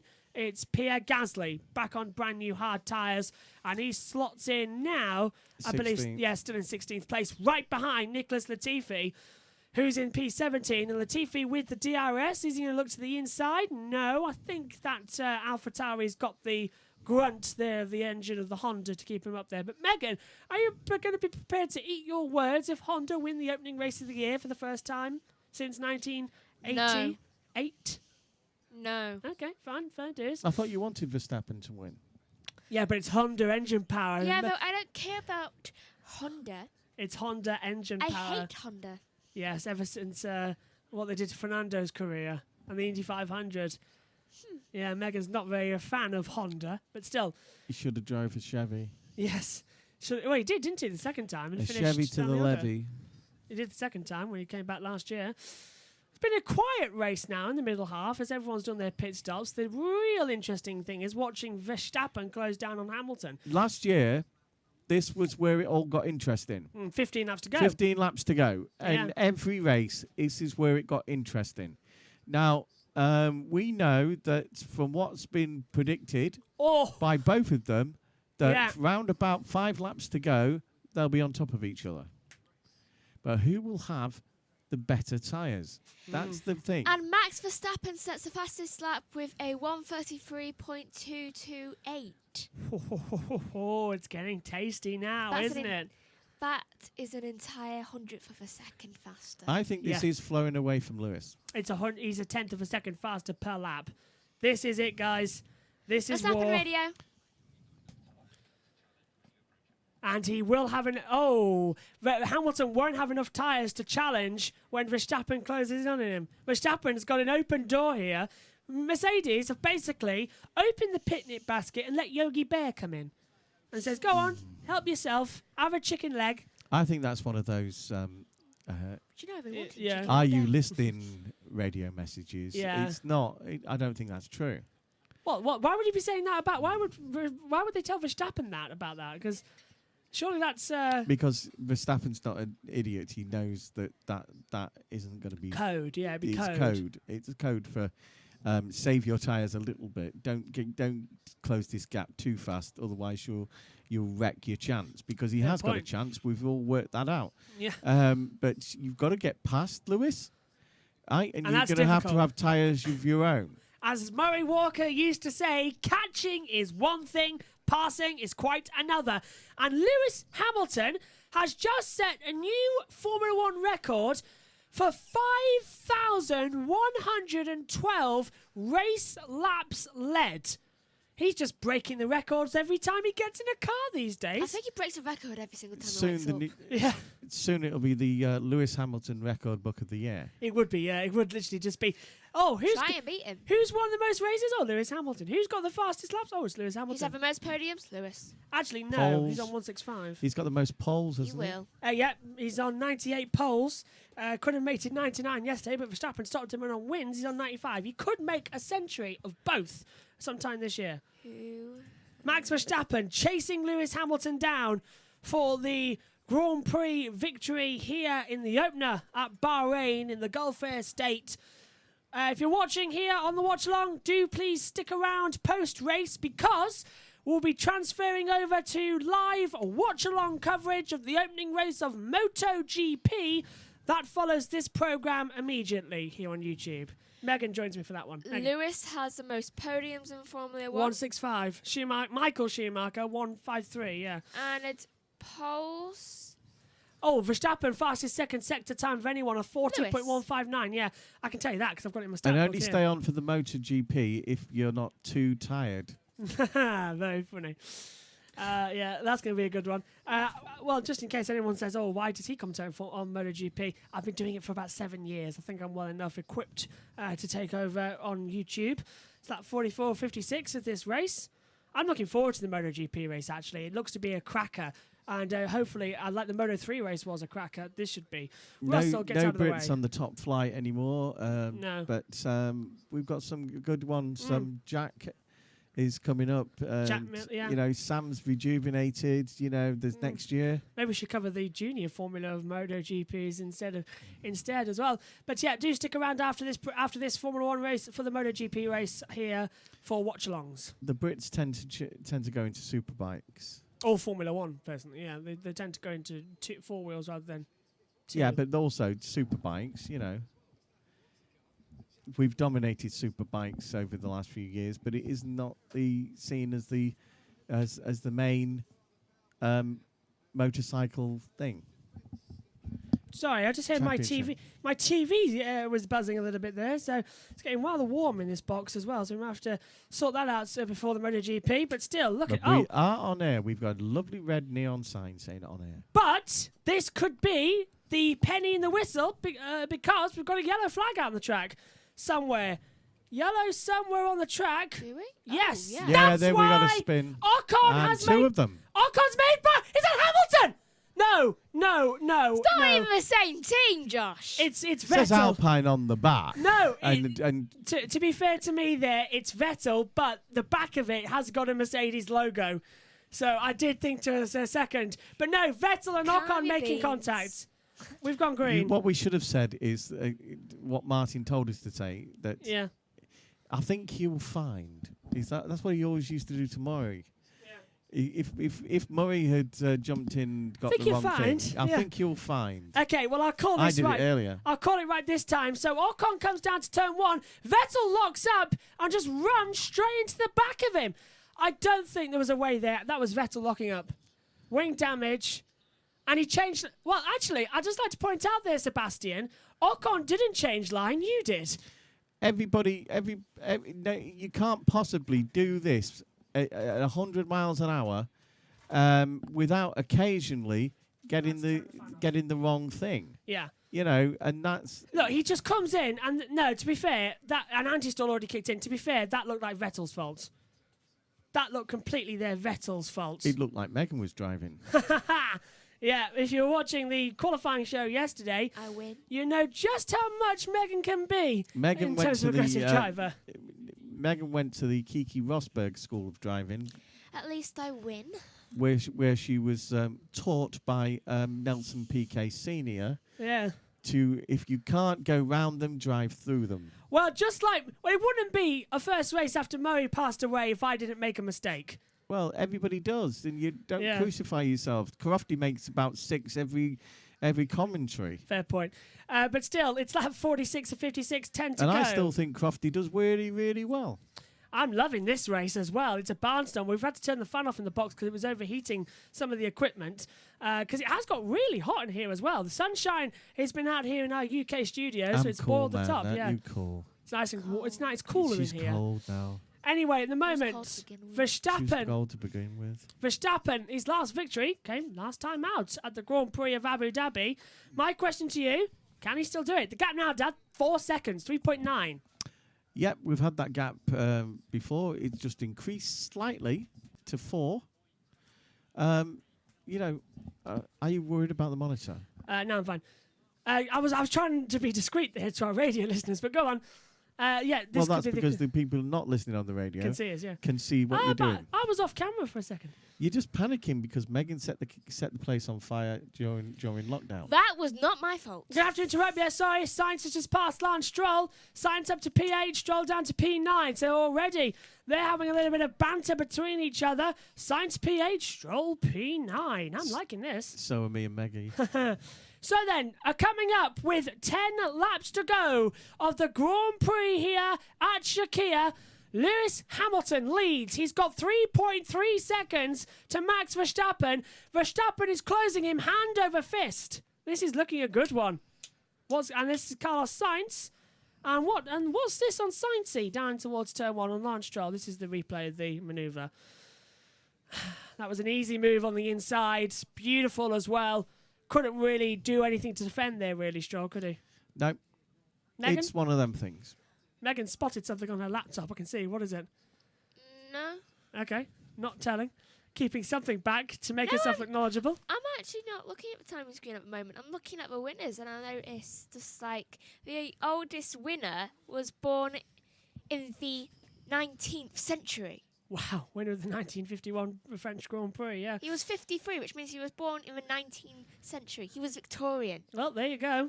Formula One has been going for 70 years. And he was 53 years, 22 days. He was.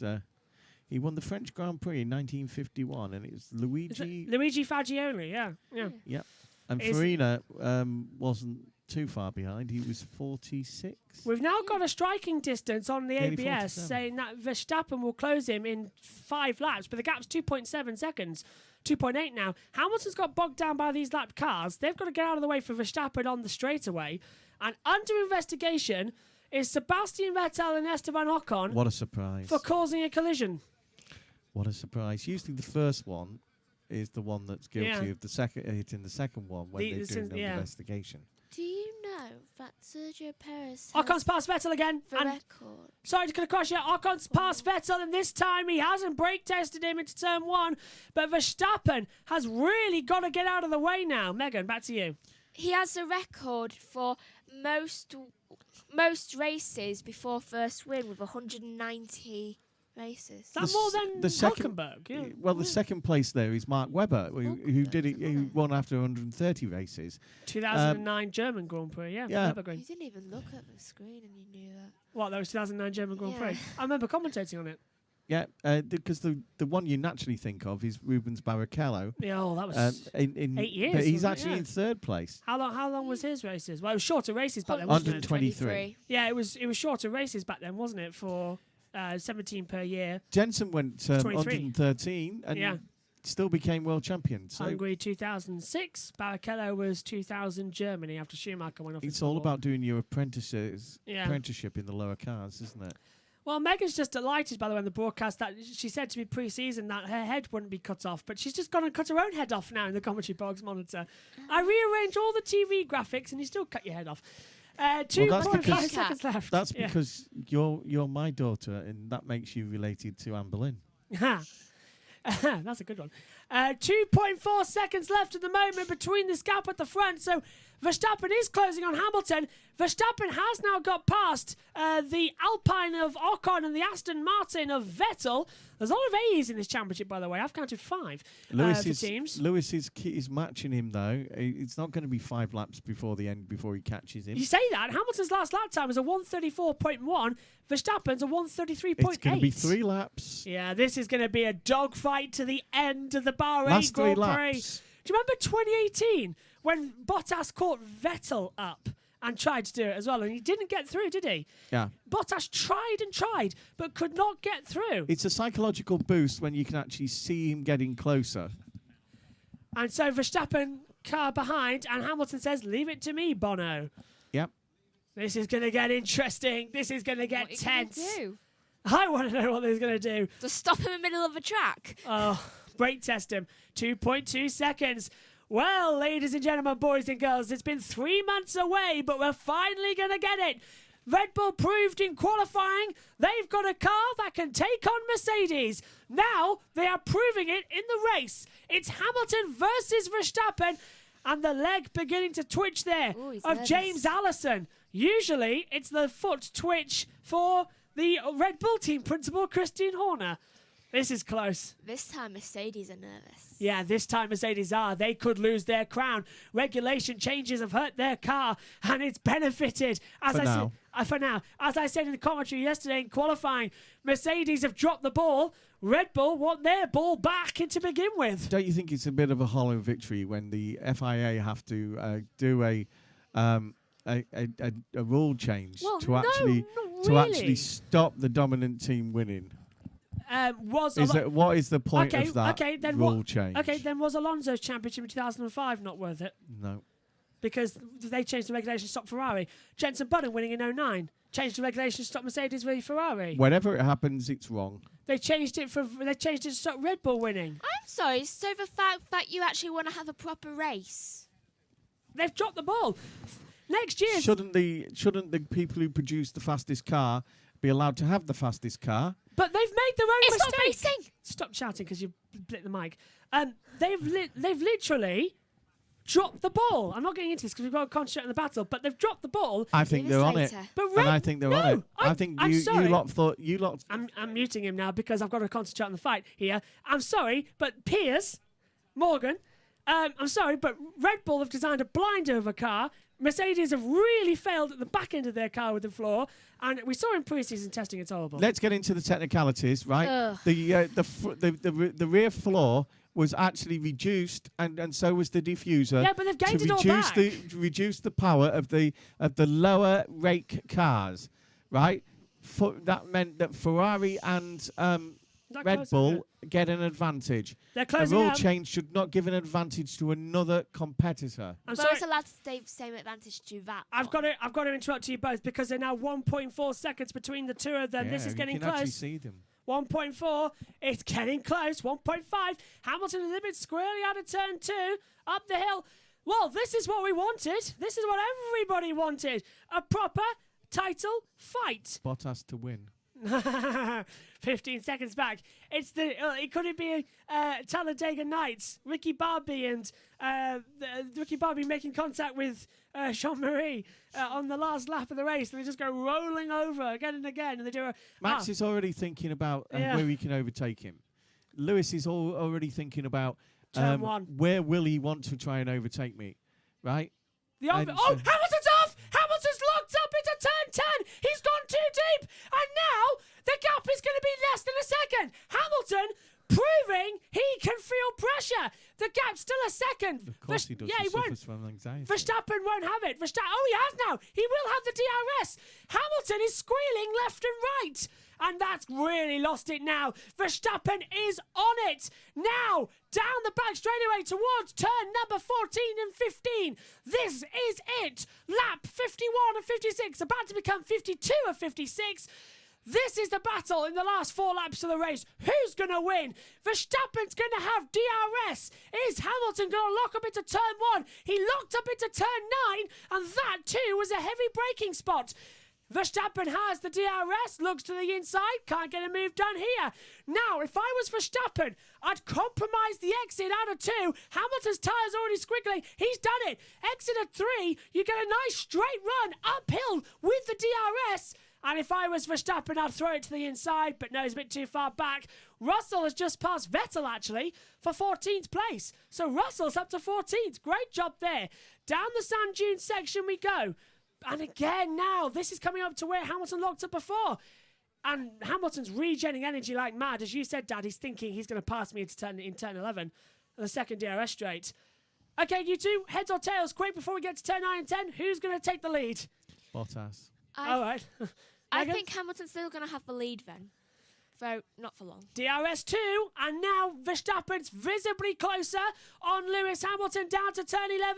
Is he going to look to the inside? No. The Alpha's in front of them, and let's hope he gets out of the way. Yeah, who is that Alpha in front? Giovinazzi in front. As I think we've just seen Norris pass Perez, so Norris P4, Perez 5th, Leclerc 6th, Ricciardo 7th, Sainz 8th, Stroll 9th, Tsunoda 10th. This is what we were hoping for. Yeah, Leclerc's just repassed Perez as well. Perez dropping like a stone. Here we go again then. Come on, Lewis. So Hamilton, 5/10 of a gap.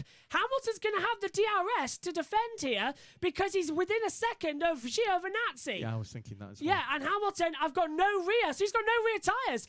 And Hamilton doesn't have DRS. Here comes Verstappen, guys. He's going to go to the inside, down towards turn 1. Hamilton knows it, goes to defend. Verstappen looks around the outside. They made contact here in 2018. Not going to have it there. Now, Verstappen compromises the exit out of 2 and 3 to get a nice straight line up the hill. Giovinazzi on the inside, and Hamilton got compromised. Verstappen sends it round the outside. Hamilton on the inside. They nearly run each other out of road. They're still side by side. Off the track, comes across. Verstappen leads the Bahrain Grand Prix away from Lewis Hamilton. Fantastic manoeuvre. And that was compromised completely by Giovinazzi blocking Hamilton. Sometimes you have to just realise that it's not your day, and that's what Lewis did. He was compromised by Giovinazzi. The fight's not over. He just... Oh, Verstappen was slow out of the corner. Sorry to come across you. Come on, Look at Lewis. Hamilton. Verstappen was slow out of turn 9. Hamilton takes the lead again. Verstappen making an error. Hamilton leads in Bahrain. And I think I saw a little bit of problem Take for your Verstappen. advantages. That was that ERS he saved up a couple of laps ago, Yeah. do you remember? And now, right, okay, Verstappen sliding the rear tyres. The He's gone energy very recovery wide. system. He's gone very wide out of 14 as well, almost in the gravel trap where I think his Hamilton went tyres... off. I think his tyres are starting to go. Well, 14 lap old tyres for 14 lap old tyres for Verstappen. Hamilton's 24 laps old, so they're both racing with very old hard tyres. Latifi's coming the pit lane, 3 laps to go. I thought that was it, and Yeah. then when I saw Lewis, Yeah. Lewis Turned look- up to 11. Yeah, he just...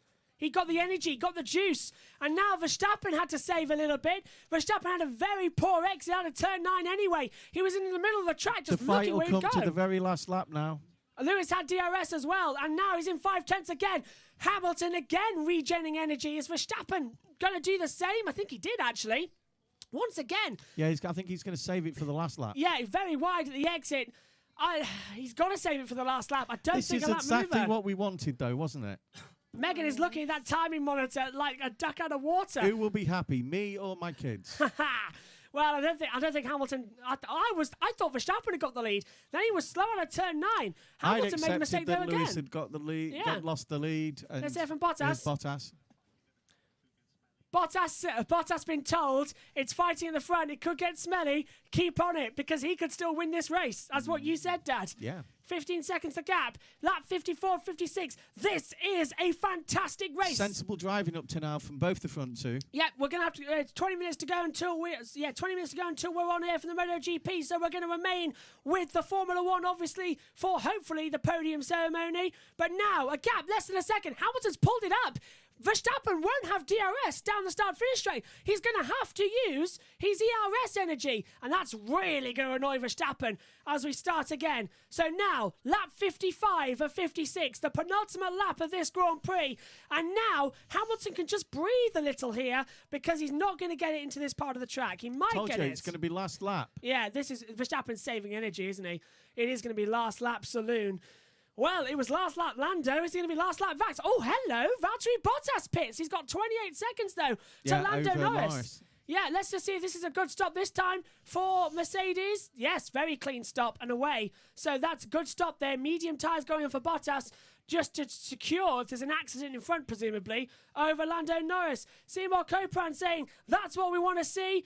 Yeah, it is. Lancey March Jr. saying, come on, Lando Norris 4. Yeah, come on, Lando Norris. Number 4, he's 25 seconds back at the moment. I think he's now 5.3 seconds to gap now. That timing screen's wrong there, isn't it? Yeah, it's fine. Lando, come on. Lando's now 5.3 seconds quicker. And he's right behind Bottas. Bottas now 40 seconds back. And now, coming on to the last lap, it's going to be another last lap charge. Strap yourselves in, guys, because this could be a barnstorm finish. 0.7 of a second left. They're coming out to the DRS zone. Who is going to win the Bahrain Grand Prix of 2021? Is it going to be Lewis Hamilton going after an 8 World Championship, or is it going to be Max Verstappen, the young pretender, finally going to become a championship contender?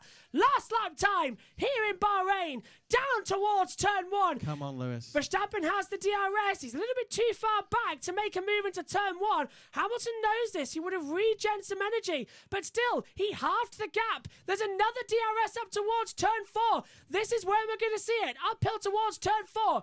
Verstappen once again compromising the exit. Hamilton puts the car to the middle. Verstappen moving left and right. Can't seem to find a way through at the top of the sand dunes. Hamilton a little wide off track. Verstappen doing the same. Sweep down now through turn 5, 6, 7 and 8. The sand dune section into the heavy braking zone of turn 8. The 2 rights left, and he's now 0.6 back. He's still closing up on him. Verstappen is going to have another DRS chance coming out of turn 10. This is where Hamilton and Verstappen have made problems, and Hamilton locks up, goes a little bit sideways. And did he make the corner? Yes, but now he's having to defend. Here comes Verstappen in the DRS zone. 0.4 of a second, 0.3, can't get through here as well. Hamilton might have just held on to this one. Coming out of the last couple of corners, up now towards turn 12 and 13. Verstappen is trying everywhere to put that car through. Hamilton is certainly making that car to the line. Now, down towards turn 14 we go. DRS, no. Yes, we do have the opportunity for ERS, but it's coming into the last corner. Who's going to win in Bahrain? Fire to the line, no DRS. Lewis Hamilton. Lewis Hamilton brilliantly wins the 2021 Bahrain Grand Prix. What a great race. What a fantastic end. Toto Wolff is beside himself. That was 0.745 across the line. And anybody who wanted to fight for this year's World Championship, there it is. We've got it. Brilliant. Hamilton brilliant wins. Driving by both the front two, and brilliant by Mercedes to secure Bottas in third place. Only 8-second gap between him and Norris in the end, but that would be enough on new tyres. Yep. And look at that as well. They're still racing out there. Giovinazzi, Ocon, Russell, Vettel, Schumacher confirmed across the line. And look at that. Fastest lap goes to Valtteri Bottas. Tsunoda gets points on his debut. And yes, good point. 10th place for Tsunoda. Gets points on rookie debut. And that was just 3 laps of absolute pot luck who's going to win the race. Hamilton wins for the 96th time in Formula One. It's like a 94th minute equaliser, in football. Red Bull really thought they were going to win that. Lewis used everything he could, all his experience. He positioned that car perfectly, and he's won this one, right? But you can see that it's going to go the other way at points this season. Imola. It proves that the Red Bull are as strong as they looked, and it's down to the driving now. This is going to be the best season ever. It's so boring, this Formula One. I don't know why I watch it. Fantastic. Megan, what do you make of that race? Samir, I'm just glad that Hamilton finally has someone who will just compete with him properly. Yeah. So, Seymour Copan, superb driving masterclass by Lewis. Exactly. Lanchi March Jr. says, what a race. And it takes 2 to make a race like that. Yes, and it we've does, got to say that I know my children were all rooting for Max Verstappen. I'm happy with that one. I was rooting for Lewis. But I think we're all happy with that, Yeah, I think we all. I started second, wins the race, 1 hour, 32 minutes in the end. And we've got 15 minutes before the MotoGP starts, so we might miss the podium in order to get on with that. But me and Megan are delighted. We get to commentate on the MotoGP now. And another season opener. Let's just see how that one goes. I might need to lie down in between. I've only got 5 minutes. And England are playing at football. Yes, so you're going to go in and watch that. I don't know what you're watching, actually. Probably the rest of that. This is water, not apple juice. And I'm so glad because the water has been so cold throughout this race. I've certainly needed it today. Megan, quick, go on to Sandringham Online. Would you like to buy any more? I might need to, yeah. I tell you what, Murray. We've got Bramley. We're pushing the Bramley this week. I tell you what, for the first race since the legend Murray Walker's passing, that's a race he would have been proud to commentate 6 on. balls. Well done, Murray, and well done to Lewis Hamilton as well, winning on the opener. His first win since contracting COVID, and back-to-back victories for Lewis in race in Bahrain. Oh, and the account, it's mine, Sir Ian. I need some new water before the start of that one. Everybody watching on the chat, thank you very much. Beer a week on Tuesday. Lovely, just in time for Imola. So, everyone in the group chat, please do get in touch. Driver of the day, please. And rate the race out of 10. First of all, I'm going to go to Megan Burch. Rate the race. £27. You got a 10% discount for 7. 7 out of 10. Driver of the day? Oh. Bottas. Oh, brave one. Very good. Third place, yeah. He showed potential. Dad, Ian Burch, driver of the day and rate the race. Okay, I'm going to give it to both the front two. And Lewis and Max just made this sport exciting again for the people watching and the people listening. Valtteri had a great number 2 driver race today. Lando did really, really well. Perez did a lot better than people thought. You think of the things that Perez started from the pit lane. He did. And where did he finish? Fifth. Again, he likes that, doesn't he, here at Bahrain? He can come through the field. The 2 Ferraris also in the top 10, which is not always the case last year. Yeah. And rate the race out of 10? The race, very exciting. It's 7. Same as Megan. I think I'll put it as a 7 as well. Yeah, because we've had better races than that, but not. It was the last lap. Not as good as the last 2 or 3 laps. Were a complete game of chess, weren't they? I've got 3 drivers today. 1, Lewis Hamilton. 2, Max Verstappen. 3, Yuki Tsunoda, who finished 9th on the road. I think Yuki getting a point. 5. He's showing 9th. Yeah, 5-second time penalty. I think for is that Esteban Ocon? We're having a look. Penalty on the board from somewhere. So Tsunoda actually gets a couple of points. There's a penalty been applied, I think, for Esteban Ocon. And for so Yuki Tsunoda finishes ahead of Lance Stroll.